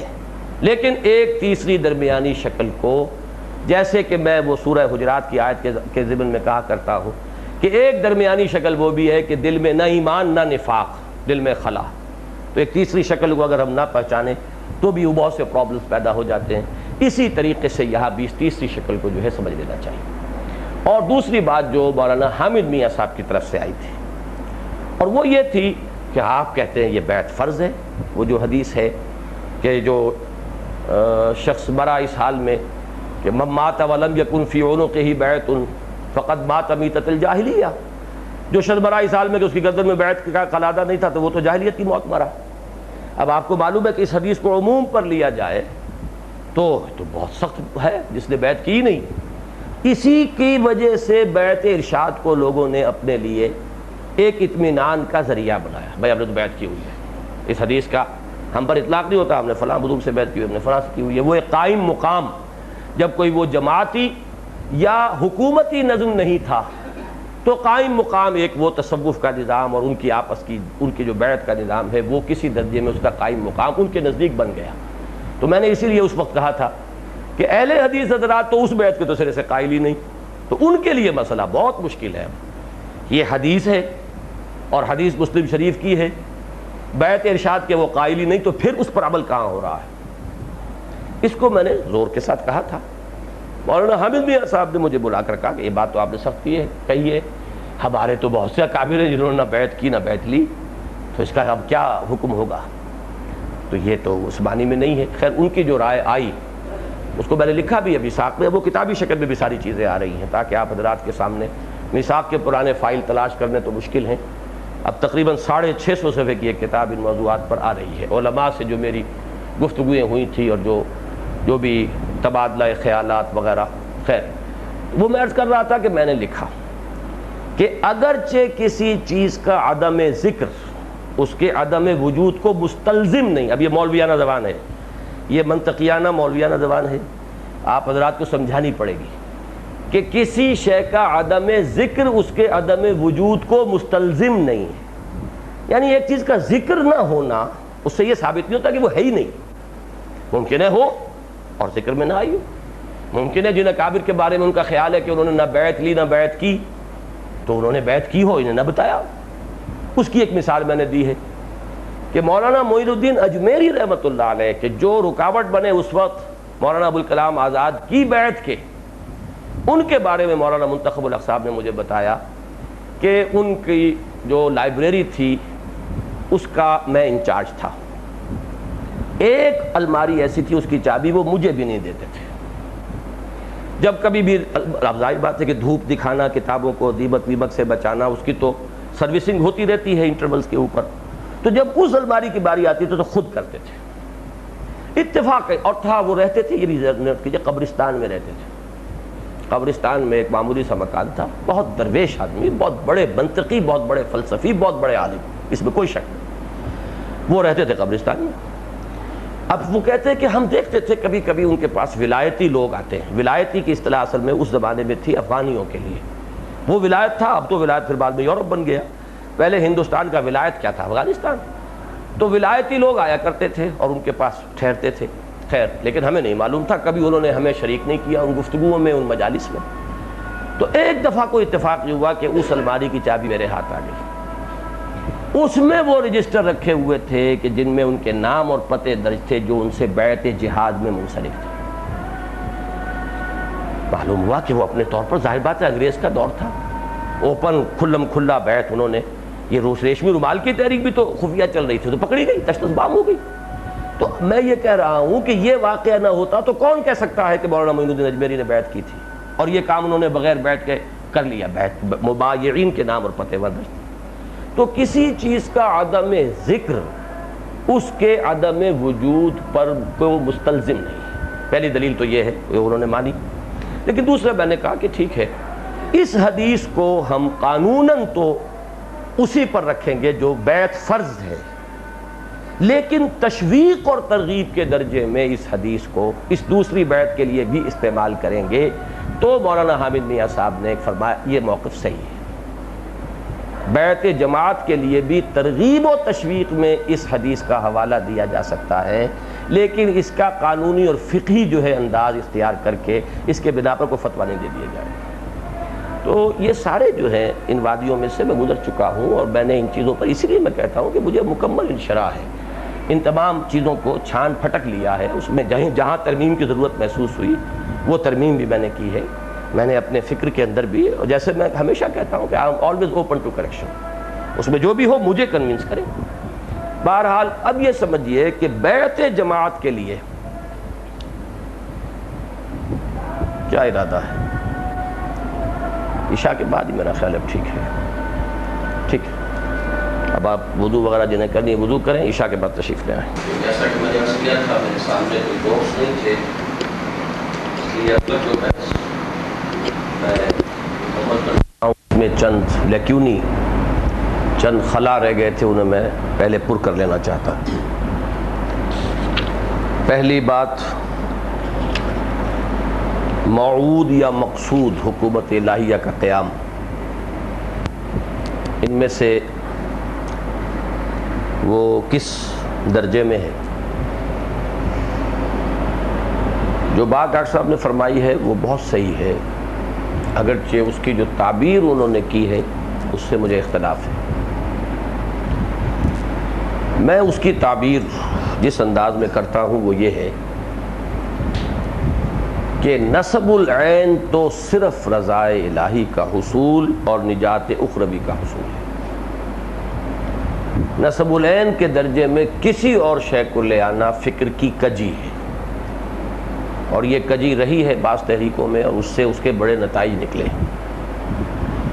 باقی سب فرائض کا معاملہ ہے، اس فرائض میں پھر میں وہ تقسیم کر چکا ہوں کہ وہ جو پہلی سطح ہے اس کے فرائض وہ فقہی، قانونی، شرعی ہر اعتبار سے اور حقیقی بھی، اور بقیہ دو لیولز کے فرائض ان کا معاملہ ایمان کے ساتھ متعلق ہے۔ جتنا ایمان گہرا ہوگا اتنا ہی اس کا شعور بھی اور اس کا احساس فرض بھی بڑھتا چلا جائے گا، اتنا ہی اس کے اوپر وہ فرض ہوتا چلا جائے گا، چاہے وہ اقامت دین ہو، چاہے دعوت ہو، چاہے تبلیغ ہو، چاہے امر بالمعروف ہو، چاہے نہی المنکر ہو، چاہے شہادت الناس ہو، چاہے تکبیر رب ہو، چاہے حکومت الہیہ کا قیام ہو۔ اس میں صرف ایک فرق کریں گے، نمبر 2 پر تو وہ چیز ایسی ہے کہ اس کا کوئی معین نہیں ہے معاملہ، دعوت و تبلیغ کی کوئی معین حد، لہذا اسے ہم کہہ سکتے ہیں مطلقاً فرض ہے۔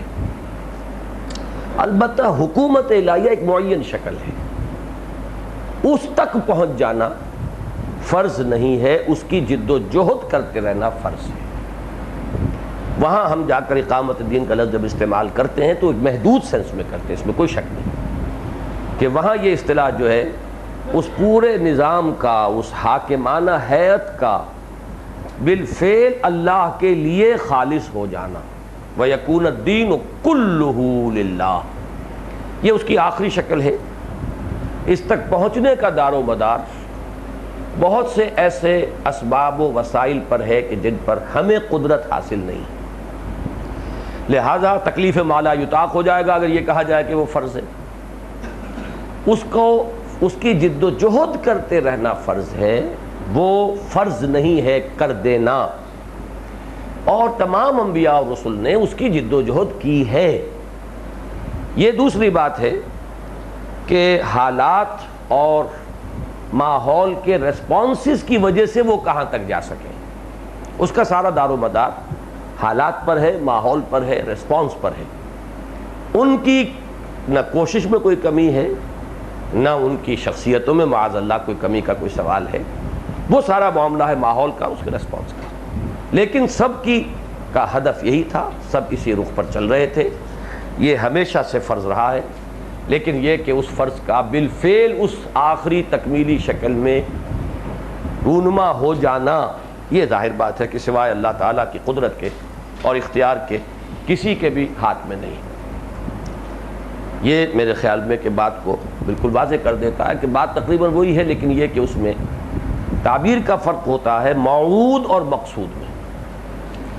میرے نزدیک وہ مقصود ہے، جد و جہد جس کی جائے گی وہ مقصود ہے۔ اگر جد و جہد فرض ہے تو وہ مقصود ہے، لیکن حکومت کا مسئلہ دو حیثیتوں میں مختلف ہے۔ ایک ہے اللہ کی حکومت کا مقصود ہونا، ایک ہے مسلمانوں کی یا اس جماعت کی حکومت کا مقصود ہونا۔ اشخاص اور افراد کے لیے وہ مقصود نہیں ہے، موعود ہے، لیکن جد و جہد میں وہ مطلوب ہے، مقصود ہے، اس کا قصد کیا جائے گا، اس کی جد و جہد کی جائے گی، اس کے لیے کوشش کی جائے گی۔ اگر یہ نہ کیا جائے تو پھر تو وہ اس کی جد و جہد کی فرضیت کا تصور بھی ختم ہو جاتا ہے، وہ پھر صرف ایک اتفاقی معاملہ ہے، جس کو چاہے دے دیں، اللہ تعالیٰ کبھی چھپر پھاڑ کے بھی دے دیتا ہے، اس کے لیے کوئی کوشش نہیں ہوئی، کوئی جد و جہد نہیں ہوئی۔ جد و جہد کا اس رخ پر ہونا، اللہ کی حکومت قائم کرنے کے لیے تن من دھن لگانا، یہ مقصود بھی ہے، مطلوب بھی ہے، اور اس کی جد و جہد فرض بھی ہے۔ البتہ یہ کہ کن اشخاص کو اللہ وہ دے گا، یہی وجہ ہے کہ جو وہ آیات آتی ہیں جن میں وعدے کا ذکر ہے، وہاں لوگوں کا ذکر ہے۔ لَيَسْتَخْلِفَنَّهُمْ فِي الْأَرْضِ وَعَدَ اللَّهُ الَّذِينَ آمَنُوا وَعَمِلُوا الصَّالِحَاتِ مِنْهُمْ لَيَسْتَخْلِفَنَّهُمْ فِي الْأَرْضِ، ان کا استخلاف جو ہے وہ موعود ہے، لیکن یہ ہے کہ اللہ کی حکومت کا قائم کرنا یہ مطلوب ہے، مقصود ہے، اس کی جد و جہد فرض ہے۔ اسی طرح وہ آیت بھی جو ہے سورہ حج کی، الذین ان مکناہم فی الارض، وہ لوگ کہ جنہیں اگر ہم تمکن فی الارض عطا فرما دیں، اقاموا الصلاۃ وآتوا الزکاۃ وامروا بالمعروف ونہوا عن المنکر، تو ان چیزوں کے اندر اگر موعود اور مقصود کی اصطلاح استعمال کرنی ہو تو اس کے اندر بھی یہ باریک فرق کرنا پڑے گا کہ اللہ کی حکومت کا قیام مطلوب ہے، مقصود ہے، اس کے لیے جد و جہد فرض ہے، البتہ اشخاص یا جماعت یا گروہ اس کے ضمن میں یہ صرف موعود کے درجے میں ہے۔ اللہ جب چاہے گا، جس کے لیے اس کی مشیت ہوگی۔ ایک نسل میں جد و جہد شروع ہوئی ہے، اللہ ان کے لیے نہیں چاہتا، اگلی نسل کے لیے چاہتا، اگلی نسل میں ہو جائے گا۔ حضرت حمزہ کے لیے مقدر نہیں تھا کہ وہ فتح مکہ کا نقشہ دیکھ سکیں، اور بہت سے صحابہ نے جو اسی وقت ایمان لائے تھے وہ نقشہ جو ہے وہ دیکھا۔ یہ اللہ کا فیصلہ ہے، یہ کس کے لیے وہ اس دنیا میں بالفعل مقدر ہے، نہیں ہے، موعود ہے، نہیں ہے، اس کا تعلق ہوگا افراد کے ساتھ، اشخاص کے ساتھ، گروہ کے ساتھ، جماعت کے ساتھ۔ لیکن جو نسبت حکومت کی اللہ کی طرف ہے، اس حکومت الہیہ کے لیے جد و جہد کرنا، وہ حکومت الہیہ فی الاصل مطلوب بھی ہے، مقصود بھی ہے، اور اس کے لیے جد و جہد کرنا وہ فرض ہے، اگرچہ وہ فرض پھر جیسا کہ میں ساری تفصیل بیان کر چکا ہوں، وہ ان فقہی فرائض کے اس کیٹیگری میں نہیں ہے، بلکہ وہ ایمان کے تقاضوں اور مطالبات میں ہے۔ لیکن اس میں ایک مسئلہ اس کا بھی ہے کہ بعض حضرات کے نزدیک اس دور میں کوئی جماعت بنانا ہی حرام ہے. اس دور میں خاص طور پر جو زیادہ قریب کے مصاحبین بنے ہیں امیر المومنین ضیاء الحق صاحب القاب ہی کے، وہ اس فلسفے کو پریچ کر رہے ہیں کہ جماعت بنانا ہی غلط ہے. جب مسلمانوں کی حکومت ہے، نمازی روزے دار آدمی یہاں پہ حاکم ہے، باقی یہ کہ شریعت کا ہو جائے گا رفتہ رفتہ تدریجاً ہو جائے گا. اپنی ذات میں تو بہت نیک ہے، یہاں پہ کوئی حق نہیں ہے آپ کو حاصل. آپ انگریز کے دور میں جماعت بنا سکتے تھے، یعنی میں بیعت کی بات ابھی نہیں کر رہا، جماعت کے ہی وہ منکر ہیں. اس کے اوپر چونکہ بعض لوگوں نے باقاعدہ موقف اختیار کیا ہے. جو شیخ الازہر آئے تھے ان سے بھی یہ فتویٰ پوچھا گیا، اللہ کا شکر ہے کہ وہ فتویٰ دے کے نہیں گیا، ان کا بالکل جائز ہے، کوئی اس کے اندر کلام نہیں ہے، جماعت بنانا جائز ہے. اور بہرحال یہی میری رائے ہے، اور یہی رائے میں نے پھر منوا لی، بلکہ میں یقین سے نہیں کہہ سکتا تقی عثمانی صاحب کی رائے شروع میں یہ تھی یا نہیں، لیکن بہرحال اس کے بعد ہم متفق ہوئے جماعت بنانا جائز ہے. اس کے اوپر اتفاق ہوا. اچھا، اب وہ جماعت بنانا جائز ہے تو اس کا ڈھانچہ کیا ہو، یہ ہے مسئلہ کہ جو اب اس کے بعد آتا ہے اگلی بحث میں. البتہ اس کی طرف جانے سے پہلے ایک بات اور سمجھ لیں کہ یہ جماعت اور الجماعت کا جو فرق میں نے واضح کیا تھا، اسی حوالے سے ڈاکٹر صاحب کے موقف کو آپ سمجھ لیں گے آسانی سے، کہ جب تک یہ چیز اس میں ایڈ نہیں ہوئی تھی کہ عہد ہے ہمارا اللہ سے کہ اس کی اقامت، دین کی اقامت کے لیے اور اس کے کلمے کی سربلندی کے لیے تن من دھن لگائیں گے، اللہ ہم تو بیعت کرتے ہیں، اس مقصد کے لیے فلاں شخص سے بیعت کر رہے ہیں. تعین نہیں ہوا تھا تو لفظ بیعت سے اشتباہ ہو سکتا تھا کہ آیا یہ کوئی حکومت کی بیعت ہے، یہ کوئی امامت کا مدعی بن کے کھڑا ہو گیا ہے، حکومت کا مدعی بن کے کھڑا ہو گیا ہے، اور جن لوگوں نے اس کے ہاتھ پر بیعت کی ہے، اسے امیر مانا ہے، وہ اب اسے حاکم سمجھ رہے ہیں. کیا سمجھ رہے ہیں؟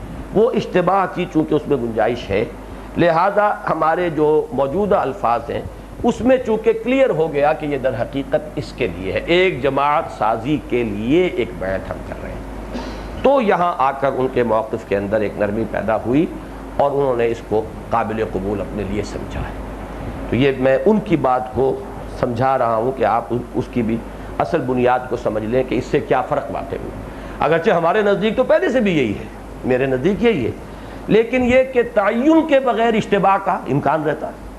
تو اگر وہ اس طریقے سے تعین ہو گیا ہے اور اس میں اس اشتباہ کا امکان ختم ہو گیا تو اس سے یقیناً اگر نتیجے کے اعتبار سے فرق واقع ہوا تو ویلکم، بہت اچھا ہے.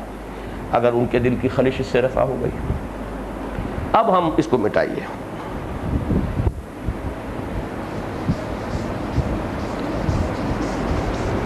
میری اب جو آگے کی بحث ہے اس میں سب سے پہلی بات یہ، وہ جو ہمارے دو پہلے جہاں سے بات چلتی ہے، اقامت دین کی جد و جہد فرض ہے، اس کے لیے التزام جماعت فرض ہے، بالکل ایسے جیسے نماز فرض ہے اس کے لیے وضو لازم ہے. جس طرح کا لزوم ہے، یا وضو نہیں تو قائم مقام اس کے پھر تیمم کرنا پڑے گا. وضو کے لیے پاک پانی کا ہونا لازم ہے، تیمم کے لیے پاک مٹی کا ہونا. یہ تین لیول ہمیشہ میں مقرر کیا تھا. اس کے لیے میں کہا کرتا ہوں کہ اقامت دین کی جد و جہد فرض اصل وہ ہے، اس کے لیے لازم التزام جماعت، اس کے لیے لازم بیعت جماعت، بیعت سمع و طاعت فی المعروف. یہ ہے میرا موقف. اب دیکھیے میں اسے جہاں سے ڈرائیو کرتا ہوں، میرا اس میں استدلال کیا ہے، وہ دو اعتبارات سے سمجھ لیجیے. نمبر ایک، میرے نزدیک بیعت کی اصل جو آیت ہے وہ سورہ توبہ کی آیت نمبر 111 ہے. ان اللہ اشتری من المؤمنین انفسهم واموالهم بان لهم الجنہ یقاتلون فی سبیل اللہ فیقتلون ویقتلون وعدا علیہ حقا فی التوراۃ والانجیل والقرآن ومن اوفی بعہدہ من اللہ فاستبشروا ببیعکم الذی بایعتم.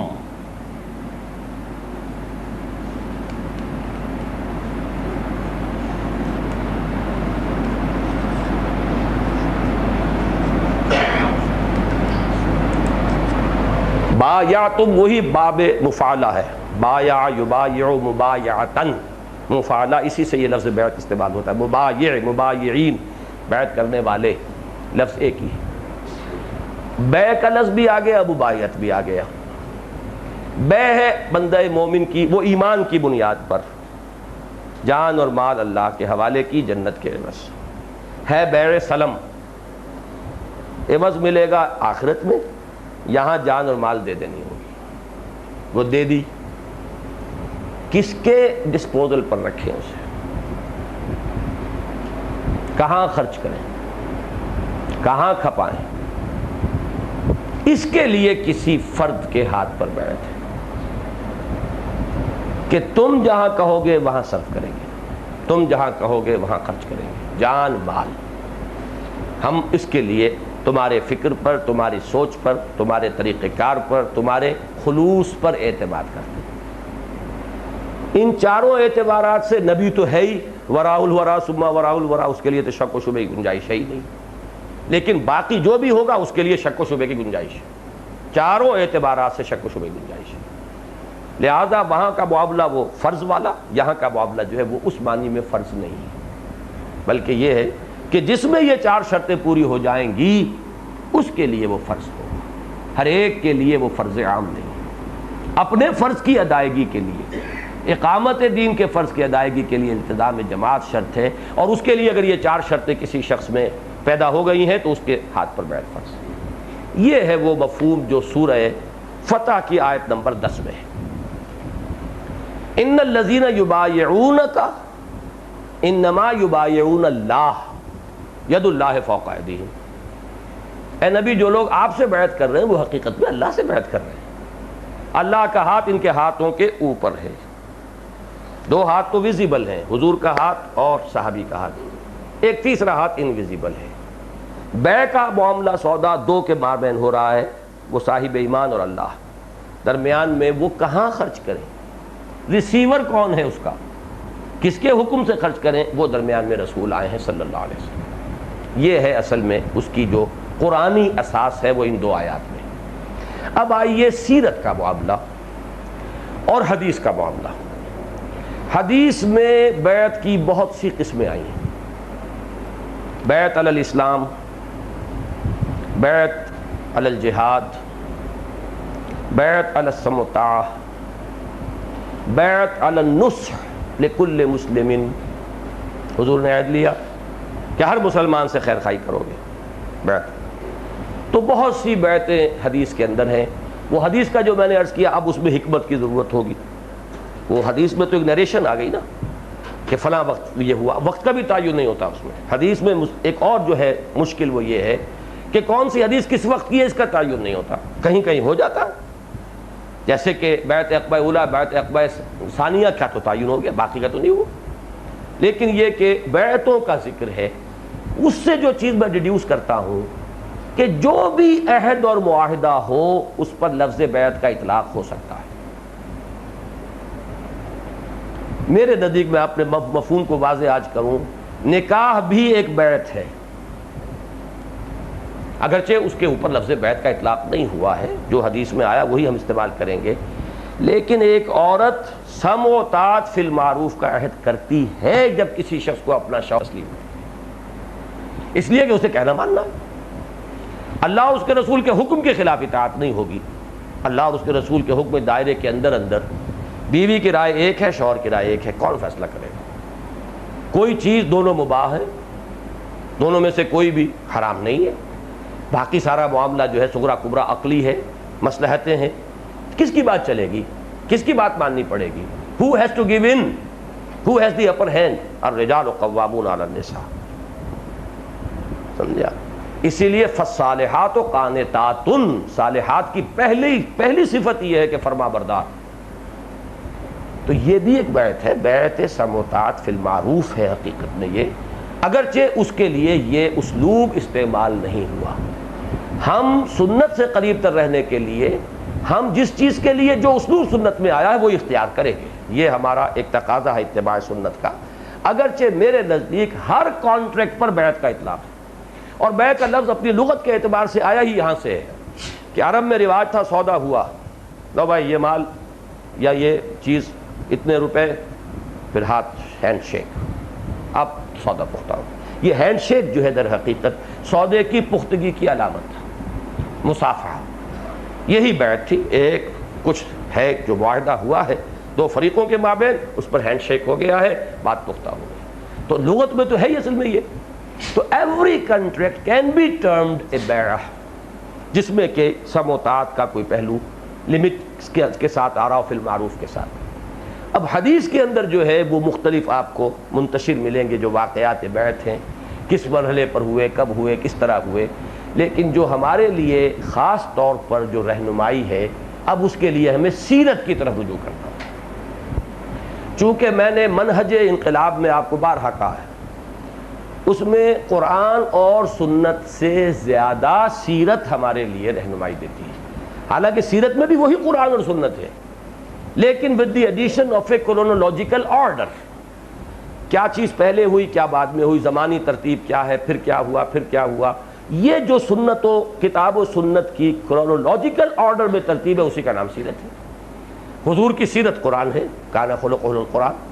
لہذا اس میں ہمارے لیے اصل میں فیصلہ کن رہنمائی جو ملے گی وہ در حقیقت سیرت سے ملے گی. سیرت سے جو چیزیں معلوم ہوتی ہیں وہ نوٹ کرتے جائیے. نمبر 1،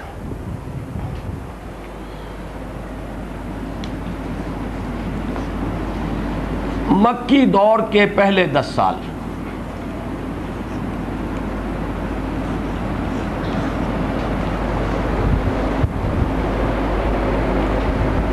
سوائے اکا دکا واقعہ کہ کوئی شخص باہر سے آنے والا اسلام لایا، اس کے لیے لفظ بیعت مل جاتا ہے، بیعت اسلام.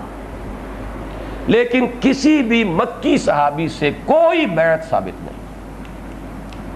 بیعت اسلام کے بھی کوئی اکا دکا واقعات ہے، صرف کوئی بیعت، نہ سموتات، نہ جہاد، نہ ہجرت، نہ اسلام.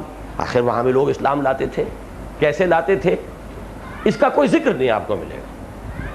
یہاں وہی بات ذہن میں رکھیے کہ کسی شے کا عدم ذکر اس کے عدم وجود کو مستلزم نہیں ہے. ہو سکتا ہے کہ ہوتی ہو بیعت اسلام، لیکن ہمارے پاس جو بھی گیون ریکارڈ ہے، اویلیبل ریکارڈ ہے، اس میں کہیں اس کا کوئی تذکرہ نہیں ہے، الا یہ کہ باہر سے آنے والے کے لیے، جسے آج یہاں سے ہو کے پھر چلے جانا ہے، جو یہی ہے وہ تو ہر وقت حضور کے ساتھ ہے. اس کے لیے شاید کوئی سیریمونیل انداز اختیار کیا ہی نہ ہو حضور نے، بس اس نے کہہ دیا اشہدو اللہ الہ الا اللہ واشہدو ان محمد رسول اللہ، اسلام میں داخل ہو گئے. اس میں کوئی خاص اور آپ نے بیعت اور ہاتھ میں لانے کی کوئی بات نہ کی ہو. لیکن اس یہ نوٹ کیجئے کہ مکی دور کے پہلے 10 سال میں صرف اکا دکا واقعات بیعت اسلام کے ملتے ہیں، اور وہ بھی مکے کے کسی شخص کے نہیں بلکہ باہر کے. پہلی بیعت جو ہو رہی ہے وہ بیعت عقبہ اولیٰ انصار سے ہو رہی ہے سن 10 کے اواخر میں.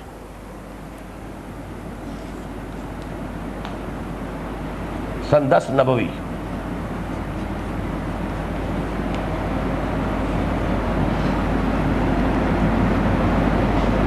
پہلی بیعت عقبہ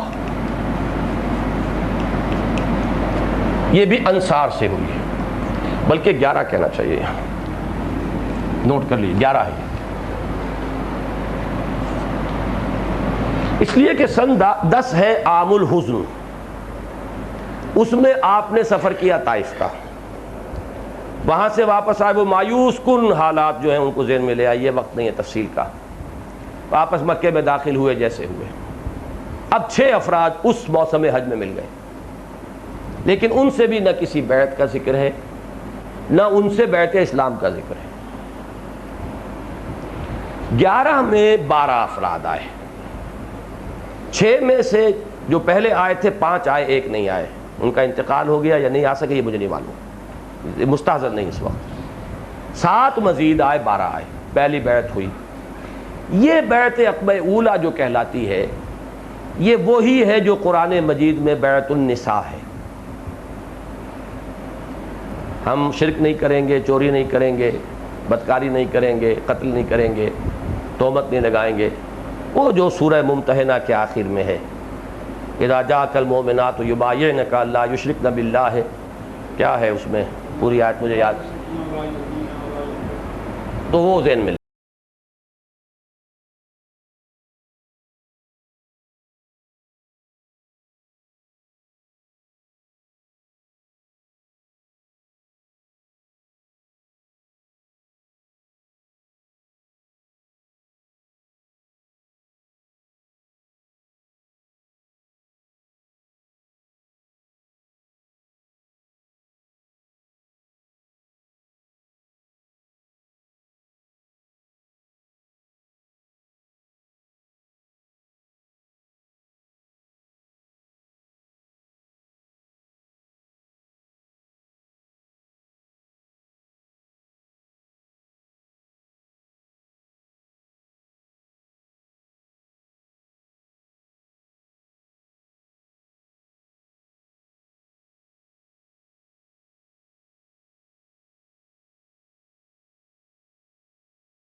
یہ تو بیعت جماعت ہے. ابھی اس جمعیت کے فراہم کرنے، مضبوط کرنے، کنسولیڈیٹ کرنے اور وہ جو بھی مراحل ہیں ان کو آگے بڑھانے کے لیے جو جماعتی زندگی جو ہمیں گزارنی ہے، جن اصولوں پر گزارنی ہے، وہ یہ اصول. اس کے بعد یہ ہے کہ حضور نے پھر بیعتیں لی ہیں اور بھی بقیہ صحابہ سے مدینے میں لی ہیں. سموتعات کا لفظ کہیں آ جاتا ہے صرف سموتعات کا، کہیں جیسا کہ میں نے کہا کہ نصح لکل مسلم. پھر یہ کہ جب خواتین کی بیعت ہوئی ہے ممتحنہ کے نزول کے بعد تو وہ مکے میں ہوئی ہے. پھر حضور جب تشریف لے گئے ہیں مدینے میں تو حضرت عمر کو نمائندہ مقرر بنایا کیا اپنا، انہوں نے جا کے مدینے کی خواتین سے بیعت لی. وہ ایک پورا لمبا سلسلہ ہے.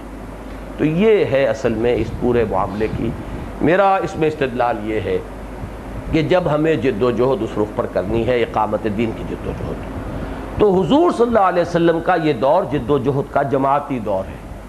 حکومت کا دور بعد میں آیا ہے. حضور اپنی ذاتی حیثیت میں تو ہر وقت مطاع ہے. باقی آپ نے اضافی جو بیعتیں لی ہیں اس میں ہمارے لیے رہنمائی ہے. اس سے فائدہ نہ اٹھانا یہ ناشکری ہے، اس رہنمائی کا کفران نعمت ہے. اس کو ترک کر دینا در حقیقت یہ گویا کہ اس کی توہین ہے. اسی راستے کو اختیار کرنا ہمارے ذمے ہے. اور اس میں صرف فرق یہ ہے کہ وہ حکومت کی بیعت نہیں ہے، وہ فرض نہیں ہے، ہر ایک شخص پر فرض نہیں ہے.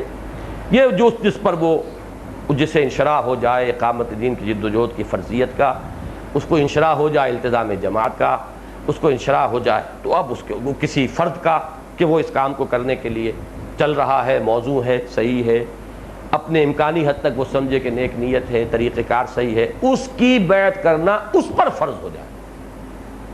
یہ ہے میرا موقف کہ میں لفظ فرض بھی استعمال کرتا ہوں لیکن ان ساری لیمیٹیشنز کے ساتھ جو میں نے آج آپ کے سامنے بیان کر دی. اب یہ ساری تو ہے بحث نقل پر مبنی ہے اور دین میں اصل شے نقل ہے. عقل کا کام میرے نزدیک دین کے نقل کو سمجھنے کی کوشش ہے. جتنا سمجھ میں آ جائے اس پر اللہ کا شکر ادا کرے، جو سمجھ میں نہ آئے اسے تفویض کرے، اللہ کے حوالے کرے. آمنا بہ کل من عند ربنا، آیات متشابہات ہیں نہیں سمجھ میں آ رہی، آمنا بہ کل من عند ربنا.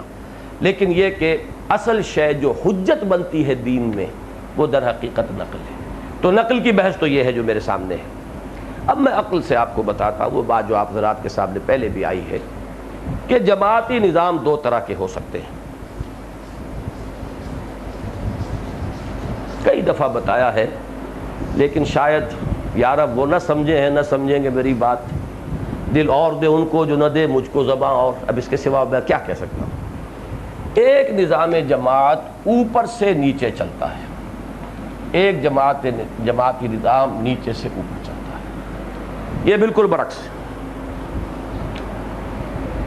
ایک شخص معین ہے، اس کے ساتھ جڑتے چلے گئے.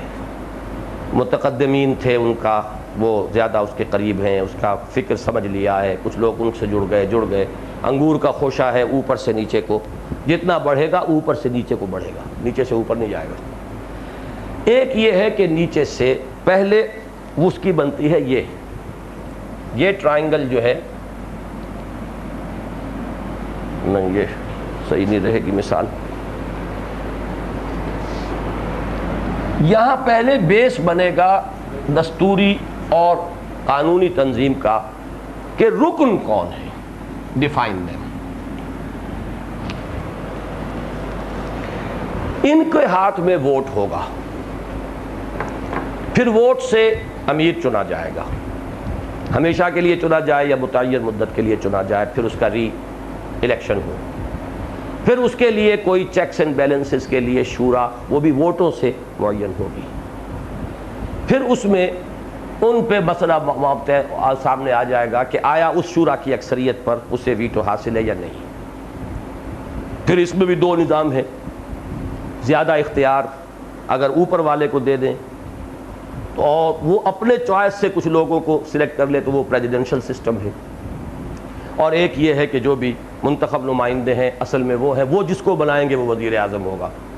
جب وہ اس کو رد کر دیں تو چاہے 2 دن ہی سے ہوئے ہوں وزیر اعظم بنے ہوئے، 4-6 MNA ادھر کھسک گئے تو اس کی وزارت ختم ہو گئی، اس لیے کہ اس کا کوئی اپنا کوئی مقام نہیں ہے. وہ پھر پریزیڈنشل اور پارلیمنٹری سسٹم ہے.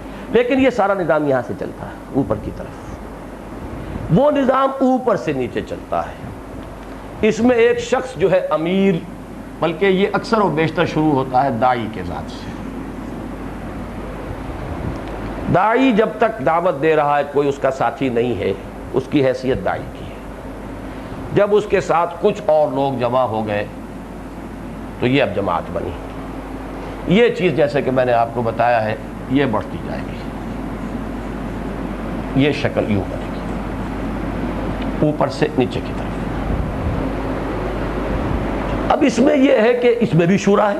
داعی کو ضرورت ہے، امیر کو ضرورت ہے کہ مشورہ کرے. مشورے کے اندر اگر یہ مسئلہ آ جائے کہ امیر پابند ہے شورا کی اکثریت کا، تو سارا وہ نقشہ آپ کو لانا پڑے گا. شورا کو کون منتخب کرے گا پہلے یہ طے کریں.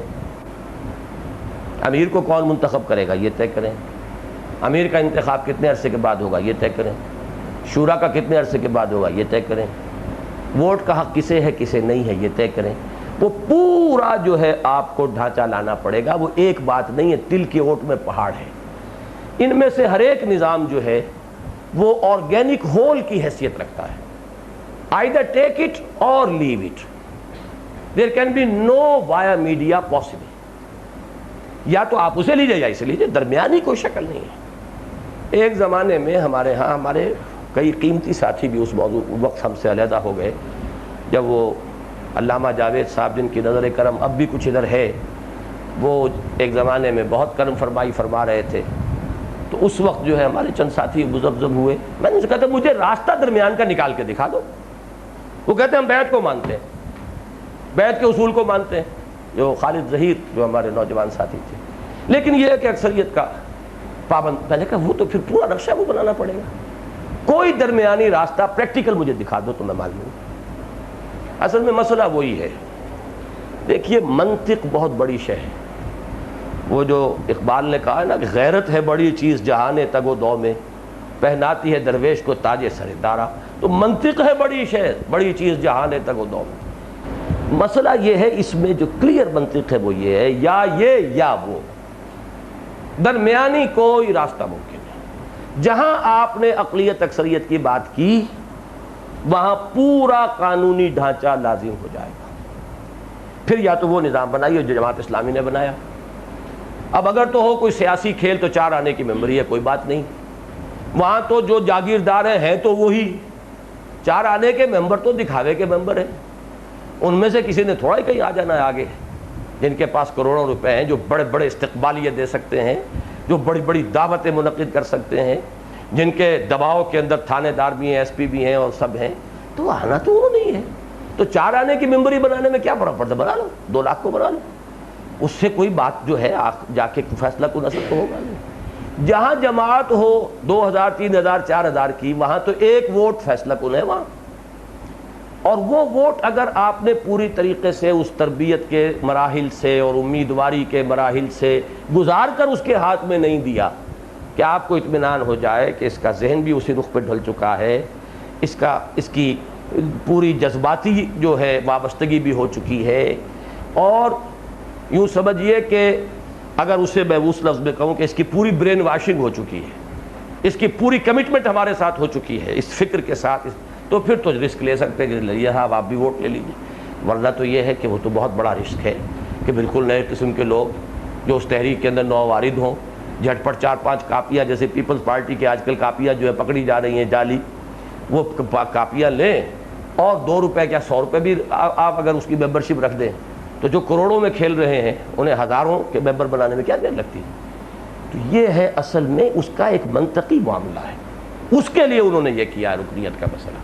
اب وہ ایک لمبی بحث ہو جائے گی کہ ہم چونکہ اس میں سے گزرے ہیں، اس میں کیا خرابیاں ہیں، کیا اس کے ہمیں تجربات ہوئے ہیں، جس کی وجہ سے کہ وہ ذہن ہمارا میرے سامنے تھا کہ جب جماعت سے سن 57 میں علیحدہ ہوئے تو پھر پوری سوچ بچار ہماری اس پر تھی کہ ہم یہ تو سمجھ چکے تھے جماعت کا یہ تنظیمی ڈھانچہ غلط ہے، لیکن آلٹرنیٹ کیا ہے. یہ بھائی جمیل صاحب بیٹھے ہوئے ہیں، ایسی لمبی لمبی بحثیں ہوتی تھیں. آپ بھی اس دور میں تھے نا ان میں شریک، جبکہ وہ کیا نام تھا وہ لکھنؤ کے جو دوسرے صاحب تھے بہت، جی ظفر الحسن صاحب، ڈاکٹر عثمانی، پہلے سلطان صاحب بھی تھے. یہ سب لوگ جو ہیں اس میں غلطہ پیچا تھے. میں بھی چلا گیا وہاں. اب میں بھی اسی میں لٹا پین ہو گیا کہ یہ مسئلہ وہ تو ہے غلط، آلٹرنیٹ کیا ہے، یہ کسی کی سمجھ میں نہیں آیا۔ بلخی صاحب تھے، بڑے بڑے لوگ تھے یہ، یعنی بلخی صاحب کئی کتابوں کے مصنف ہیں، بہت بڑے عالم تھے۔ ان کا فتنہ انکار حدیث کا منظر پس منظر پر 3 جلدوں کے اندر کتاب ہے۔ میری یہ ان کے ساتھ ایک نسبت شاگردی کی بھی ہے، چند صفحے میں نے بیضاوی کے ان سے پڑھے ہیں۔ بہرحال یہ میں بتا رہا ہوں کہ ایسے لوگ بھی، ہم سب متفق تھے کہ یہ نظام جماعت غلط ہے، اس میں یہ قباحتیں ہیں، یہ قباحتیں ہیں، یہ قباحتیں ہیں، لیکن آلٹرنیٹ نہیں آ رہا تھا۔ یہ اس وقت کا واقعہ ہے کہ میں ایک شب چلا ہوں کیماڑی سے، کیونکہ وہاں میری اور ڈاکٹر عثمانی صاحب کی جو ڈویژن تھی اوقات کار کی تقسیم وہ یہ تھی، صبح وہ مطلب کرتے تھے، میرا وقت فارغ ہوتا تھا، عصر سے عشاء تک میں اس مطلب میں بیٹھتا تھا۔ عشاء پڑھ کر کیماڑی کی جامع مسجد میں بس میں بیٹھتا تھا، اور اب جانا تھا ناظم آباد، 1 گھنٹے کا سفر ہوتا تھا اس وقت۔ دن میں وہ 40-45 منٹ میں ہو جاتا تھا، رات کو چونکہ سواریاں کم ہوتی ہیں تو گھنٹہ سوا گھنٹہ اس میں لگتا تھا۔ یہ وقت تھا میرے سوچ بچار کا۔ اب عشاء کی نماز پڑھ کے میں بیٹھا ہوں بس میں، اور میں اسی میں لٹا پین تھا، مجھے نہیں پتہ چلا کب بس کہاں سے گزر رہی ہے، اور کب وہ نیٹی جیٹی کا پل آیا ہے، اور کب ہم قمر ہاؤس کے پاس سے گزرے ہیں، اور کب وہ ووڈ سٹریٹ میں داخل ہوئے ہیں۔ مجھے جو نروان حاصل ہوا ایک دم، وہ جو اچانک روشنی ملی ہے وہ ایمپریس مارکیٹ کے سامنے ملی ہے۔ وہاں بس جھٹکے کے ساتھ رکی اور میں اٹھا، اور وہ آیت میرے ذہن پہ لکھی ہوئی تھی، من انصاری اللہ۔ وہ دن اور آج کا دن میں تو 100% اس پر انشراح رکھتا ہوں کہ اقامت دین کی تحریک چونکہ ایک انقلابی تحریک ہے، اس کا واحد لایا عمل یہی ہے۔ نظام یہی بنانا پڑے گا، چاہے آپ اسے بیعت کا نام نہ دیں، لیکن پھر بیعت کا نام کیوں نہ دیں؟ جب نظام بھی وہی اپنایا تو پھر ہم ایک مسنون لفظ کو چھوڑ کر آخر کیا اپنے طرز عمل سے ثابت کریں گے؟ یا تو نظام دوسرا عقلاً ثابت ہو جائے کہ وہ درست ہے۔ انقلابی موومنٹ جیسا کہ سید صاحب نے بھی کہا اور صحیح کہا، باقی حضرات نے بھی کہا، وہ نہیں چل سکتی۔ سیاسی تحریک چل سکتی ہے بغیر اس کے، سیاسی بھی جب تحریک ہوگی تو پھر ضرورت پڑے گی، لیکن سیاسی جماعت ایک عام پروسیس ہے، اس میں کوئی ضرورت نہیں۔ انجمنیں چل سکتی ہیں بغیر اس کے، رفاہی ادارے چل سکتے ہیں بغیر اس کے، دارالعلوم چل سکتے ہیں بغیر، حالانکہ وہ بھی بیعت ہے میرے نزدیک۔ جو محتمم بیٹھا ہوا ہے کسی دارالعلوم میں، اس کے ہاتھ پر بیعت سم و طاعت فی المعروف ہے کہ نہیں ہے؟ لیکن یہ کہ اس کے لیے الفاظ مستعمل نہیں ہوتے، وہ نظام ہے۔ نظام یہی ہوگا، اس میں یہ وہ کھیڑ پچھاڑ فطری ہے۔ جو آیا جب تک جڑا ہے، جب تک وہ چاروں چیزیں ہیں، یہ ایک خالص سبجیکٹیو اس کی بات ہے۔ جب اس کا دل جو ہے اس کے اوپر نہیں رہا، وہ ہٹ گیا ہے۔ نظم جماعت کے اندر کوئی خلل واقع نہیں ہوگا، ورنہ وہاں جو ہے وہ پھر ووٹوں کی گنتی اور پھر اس کے اندر اپنا استحقاق، اجتماع کا صحیح نوٹس نہیں دیا گیا، ہمیں تو وہ آپ کا نوٹس ملا ہی نہیں، لہذا جو اجتماع ہوا ہے وہ الٹرا وائرز ہے، قانون کے خلاف ہے۔ آپ کے رجسٹرڈ کوئی بھی بائی لاز ہیں، ان پر کوئی شخص جا کر ہائی کورٹ کے اندر کھڑا ہو کر کہہ سکتا ہے کہ یہ اجتماعی شورا کا جو ہے الٹرا وائرز ہے، یہ غیر قانونی ہے، لہذا اس کی ساری کارروائی کل عدم قرار دے کر اور اس کو معاملے کو یہیں پر روک دیا جائے۔ یہ اس انجمن میں ہو سکتا ہے، یہ تو اللہ کا فضل ہے کہ جو آج تک نہیں ہوا، اور اس میں بھی وجہ یہ ہے کہ ویٹو میرے پاس ہے، یہ ہے وہ شے، ورنہ یہ کہ کوئی بھی شخص کسی وقت کر سکتا تھا freeze all the account, bank account, اس لیے کہ یہ قواعد تھے، اس کے اندر یہ خلاف ورزی کی گئی ہے، لہذا یہ شورا جو مجلس منتظمہ کا اجلاس ہوا ہے یہ غیر قانونی، لہذا اس کو یہیں پر روک دیا جائے۔ یہ ہوتے روز مقدمات ہوتے ہیں، انجمنیں پیرالائز ہو کر رہ جاتی ہیں۔ تو انقلابی جماعتیں اس رخ پر نہیں چل سکتی۔ انقلابی جماعتوں کے اندر یہی راستہ ہے عقلاً بھی، اور یہی راستہ ہے جو نقلاً بھی ہے۔ تو متفق گردید رائے بو علی بارائے من، جہاں یہ دونوں چیزیں مل جائیں، وہاں تو یہ کہ ہم اپنے مقصد سے ہی غداری کر رہے ہوں تو اس سے ہم خام خواہ جو ہے زمانے کا دباؤ اور زمانے کے حالات اور لوگوں کی سوچ، ان چیزوں سے کوئی تاثر قطعاً نہیں لینا چاہیے، اور ہمیں انشراح صدر کے ساتھ اسی پر چلنا ہے۔ اور اب میں اپنا فیصلہ سنا رہا ہوں، تنظیم اسلامی میں آئندہ اجتماعی سطح پر اس موضوع پر کبھی کوئی بحث نہیں ہوگی۔ اب جو بحث ہوگی وہ انفرادی طور پر I will remain open for correction، لیکن وہ انڈیویجول مجھ سے جو چاہے بات کرے، جس طرح چاہے مجھ سے وقت لے، مجھے قائل کرے، مجھ سے پوچھے، یہ ہوگا انفرادی۔ اب آئندہ یہ آخری موقع ہے کہ اس ایشو پر ہم نے گفتگو کی ہے، اجتماعی طور پر اب ہم اس موضوع پر کبھی کوئی وقت اپنا صرف نہیں کریں گے۔ میرا یہ فیصلہ ہے، باقی ہر شخص جو ہے وہ اپنے فیصلے کا خود مختار ہے، اس کو جو چیز نظر آئے عند اللہ وہ خلوص و اخلاص کے ساتھ جو فیصلہ کرے گا، میں اس کے اوپر کوئی فتویٰ نہیں لگاؤں گا۔ اسے حق حاصل ہے، اسے مجھ سے بہتر آدمی ملتا ہے ادھر چلا جائے، اسے مجھ سے بہتر طریقہ کار ملتا ہے ادھر چلا جائے، بہتر نظام جماعت ملتا ہے ادھر چلا جائے، لیکن یہ کہ جس شے کا نام تنظیم اسلامی ہے، جو بہرحال اپنی ایک تاریخ رکھتی ہے، جس کے قیام کا میں نے فیصلہ سن 74 میں کیا تھا، جو مارچ سن 75 میں قائم ہوئی تھی 12 افغانی روڈ سمن آباد میں، اور جو اب تنظیم اسلامی کے نام سے معروف ہے، اس کا نظام یہی بیعت کا رہے گا انشاءاللہ العزیز۔ اقول قولی ھذا واستغفر اللہ لی ولکم ولسائر المسلمین والمسلمات۔ اب کچھ سوالات تھے بعض حضرات کے، کر لیجئے ہمت، اب جہاں اتنا ہوا، جہاں ستیاناس وہاں سوا ستیاناس صحیح۔ ہاں ایک سوال یہ لکھا ہوا ہے، انجمن کی سطح پر ویٹو پاور کا اختیار امارت کے قریب ہے یا آمریت کے؟ جو چاہے آپ اسے کہہ لیں، بہرحال وہ ہے اور وہ رہے گا۔ جب میں ویٹو کا قائل ہوں تو میں نے انجمن جب بنائی ہے تو اس میں کچھ قواعد و ضوابط رکھے، لیکن ویٹو رکھا۔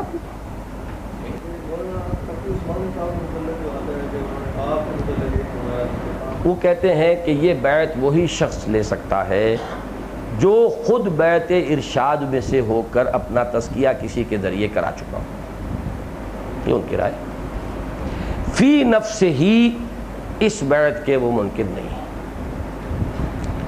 مولانا حامد میاں صاحب کا فتویٰ یہ ہے کہ اس بیعت کے لیے نہ تزکیے کی شرط ہے، نہ کسی سے بیعت ہونے کی شرط ہے، بلکہ یہ بیعت جو ہے افضل مفضول سے کر سکتا ہے، جس کی کہ دلیل انہوں نے دی کہ مولانا عطاء اللہ شاہ بخاری رحمۃ اللہ علیہ کے ہاتھ پر بیعت کی ہے مولانا انور شاہ کاشمیری بیہقی وقت علم میں، اس وقت کم سے کم حلقہ دیوبند کا اس پر اجماع ہے کہ ان کا ثانی کوئی نہیں تھا حدیث اور فقہ میں، اور دوسرے مولانا احمد علی لاہوری کے جو سلوک کے اندر، بہرحال وہ میں کوئی گریڈیشن نہیں کر رہا اس میں، بہرحال ان کا ایک مسلم مقام ہے، حالانکہ ان دونوں چیزوں میں کوئی مسلم مقام عطاء اللہ شاہ بخاری کا نہیں مانتا۔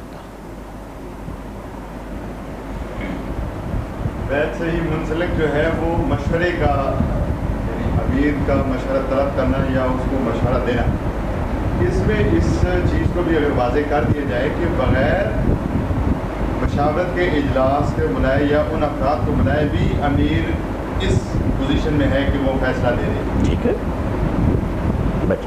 اس میں اچھی بات ہے، مشاورت کی بات کی ہے۔ دیکھیے اس میں مشورہ حق ہے، اس میں مشورہ ضرورت ہے داعی کی، اسے اوپینین فارم کرنا ہے۔ He needs the advice of his colleagues, comrades، یہ اس کی ضرورت ہے۔ اگر حق کہیں گے تو ہمارا حق پامال ہو گیا، ہمارا حق تھا کہ ہم سے مشورہ کیا جاتا، تو ہمارا حق جو ہے وہ تو پھر کیا، وہ تحریک استحقاق پیش ہو جائے گی، ہمارا حق جو ہے وہ مجروح ہوا۔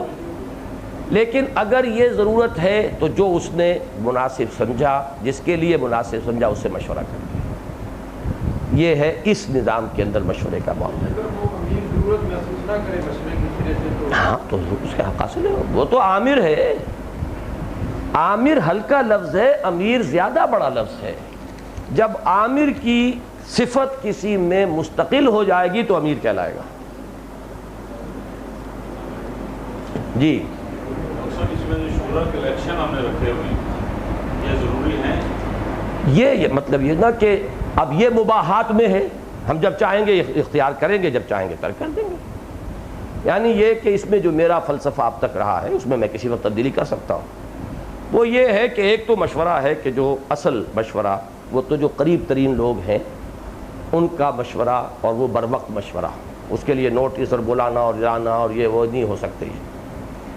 دوسرا یہ کہ مین جو ہمارے اس وقت رفقا ہے ان میں سے کراس سیکشن میں سے کچھ لوگ ایسے بھی ہوں جو گاہ بگاہ آتے رہیں اور ایک طرح کے نقیب کا فریضہ سر انجام دیں کہ وہ ریویو کریں جو کچھ ہو رہا ہے، کیا ہوا ہے، کیسے ہوا ہے، کس طرح ہوا ہے، اس میں کوئی رائے ہے تو مختلف جگہوں پر بھی جو گفتگویں ہوتی ہیں ان کا بھی کچھ خلاصہ پہنچ جائے گا۔ تو یہ اس کے لیے ایک بہت ممد شے ہے، اس کو تقویت دینے والی شے ہے۔ تو ان دونوں کا ایک توازن جو ہے وہ رہنا چاہیے۔ اور واقعہ یہ ہے کہ اگر ہماری یہ تحریک کچھ آگے بڑھی اور اللہ کو منظور ہوا اس کے ذریعے سے کوئی خیر، تو اس کا لازمی تقاضا یہ ہے کہ اصحاب حل و عقد کو ایک مقام پر جمع ہونا پڑے گا۔ جو بھی واقعتاً اصحاب الرائے اور صاحب الرائے لوگ ہوں انہیں آنا پڑے گا ایک جگہ پر ٹیم کی حیثیت سے ورک کرنا پڑے گا، تو یہ گاڑی اس رخ پر آگے بڑھے گی۔ یہ صرف رسمی 3 مہینے بعد 4 مہینے بعد پھر 3 دن ہے، ان 3 دنوں میں رسمی کارروائی ہو گئی ہے، اس میں اب بحث کے بہت سے گوشے رہ گئے ہیں۔ ادھر جب سیٹ بک ہے ہماری، وہ تو ہوائی جہاز کی سیٹ ہے، 50% اس میں سے کٹوتی ہو جائے گی، اس سے تحریکوں کے جو تقاضے پورے نہیں ہوا کرتے۔ یہ در حقیقت اس کے لیے تو ایک کانسٹنٹ مشورے کی فضا برقرار رہنا ضروری ہے۔ اچھا، اب اس میں ایک بات اور دیکھیے کہ یہ جو نظام ہے، اس میں یہ سمجھتا ہوں کہ جو بھی یہ نظام اختیار کرے گا وہ اپنی جماعت کے لیے سوسائیڈل روش اختیار کرے گا اگر اس میں وہ ایک ایسا کوئی امیدوار نہیں ہونا چاہیے، کوئی کنوینسنگ نہیں ہونی چاہیے۔ نتیجہ کیا ہوگا؟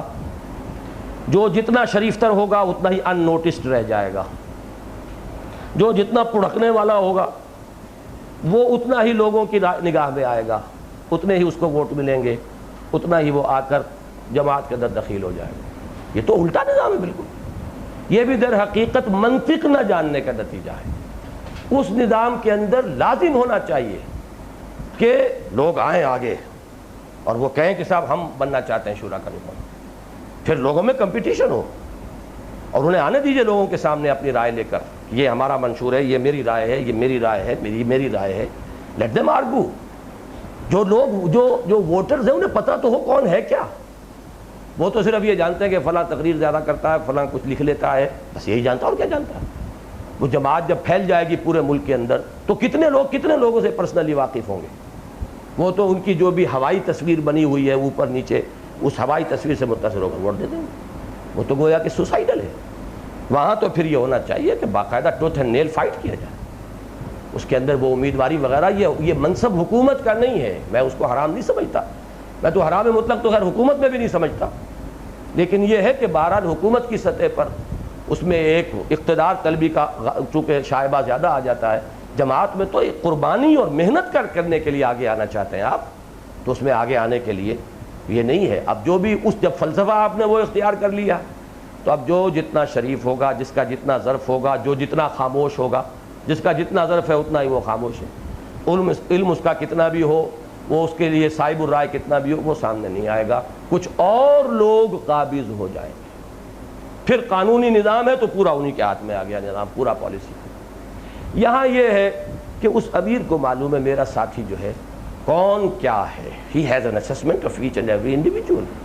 کم سے کم جو نمایاں ہیں، جو پرانے ہیں، ساتھی ہیں، ان کے بارے میں ایک رائے رکھتا ہے۔ کسی کے بارے میں جانتا ہے کہ وہ خاموش تباہ ہے، بولتا نہیں ہے، لیکن اس کی رائے بہت گہری ہے، فلاں مسائل میں اس کا تجربہ زیادہ ہے، تو وہ اپنی ضرورت کے تحت مشورہ کرتا ہے۔ یہی وجہ ہے کہ ہم اپنی شوراؤں میں بلا لیتے ہیں لوگوں کو، آ جائیں۔ آج تک خیر کاؤنٹنگ آف ووٹس کی نوبت نہیں آئی، لیکن یہ کہ یہ جو ہے نا ہماری شورا کا جو قانونی نظام ہے وہ میرے نزدیک اس وقت ہو گیا ہے ایک جنرل رابطے کی ایک شکل، تمام رفقا کے ساتھ ایک رابطے کی صورت بھی ہے، ایک فیڈ بیک بھی اس سے ملتا ہے، اور ایک نگرانی کی سی کیفیت۔ باقی یہ ہے کہ اصل تو مشورہ جو ہے وہ صاحب امر جو ہے اپنے قریب ترین اور جو اویلیبل لوگ ہیں وہ انہی سے مشورہ کریں۔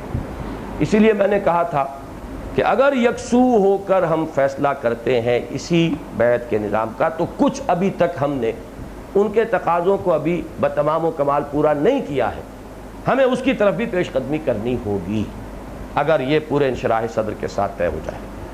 تو وہ بات جیسا کہ میں نے عرض کیا ہے کہ وہ فیصلہ میں نے کر دیا ہے، باقی ساری باتیں سننے کے بعد، اور اب اس میں پھر مزید سوچیں گے کہ اس کی اور کیا موڈیلٹیز کیا ہیں اور اس کی پریکٹیکل کیا کیا ضرورتیں ہیں کہ جو ہمیں اس نظام کی مناسبت سے پوری کرنی چاہیے۔ اور کوئی سوال؟ عوام کی مصلحت کے خاطر نظام بیعت کچھ عرصے کے لیے معطل کیا جا سکتا ہے، بشرطے کہ میں اسے مصلحت سمجھوں۔ آپ کی کاؤنٹنگ آف دی ووٹ سے میں یہ فیصلہ نہیں لوں گا آپ سے۔ آپ نے فرمایا تھا کہ ایسے فقی معاملات میں جو اطلاق ہے اس پہ نہیں ہو، لیکن جب آپ نے نظام جماعت اور بیعت کے متعلق مثال دی ہے تو بعد اور لزوم کی اس میں کنفیوژن پیدا اس میں لزوم کی دی ہے میں نے مثال، جیسے اس کے لیے لازم ہے وہاں بھی کچھ چیزیں لازم ہیں، یہ لزوم فقہی ہے وہ لزوم حقیقی ہے۔ چلیے جی اب تک ہم اپنے بیت کو بیت جہاد کہتے آئے، آج آپ نے جو فرمایا اس سے اس کا مستقل جو ہے وہ بیت اللہ بیت اکبر ثانیہ کے جو الفاظ ہیں اب ہم بیان کرتے ہوئے اس میں فرق کریں کیا یہ ہماری بیت جہاد ہے؟ نہیں، جب ہم بیعت کے ایشو پر تقریر کریں گے تو بیعت جہاد بھی اس شعر کے حوالے سے ہم بیان کریں گے، لیکن پہلے جب ہمارے الفاظ یہ تھے کہ ابایعک علی السمع والطاعت والہجرت والجہاد فی سبیل اللہ، تو وہ شکل اور تھی۔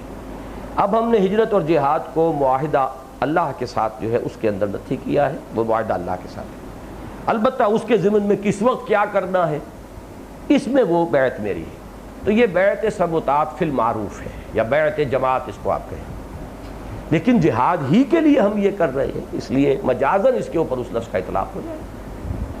اس معنی میں جو جہاد کا مفہوم ہمارے سامنے ہے، فقہ میں جہاد جو ہے وہ صرف قتال کا نام ہے، اس سے بھی کچھ گڑبڑ ہوتی ہے، تو مصلحت اسی میں ہے کہ بیعت جہاد کا لفظ ہم ترک کر دیں، بیعت جماعت بیعت سموطاعت فی المعروف جو ہے اصل اس کی حقیقت، اسی تک ہم اپنے آپ کو محتاط۔ جی آپ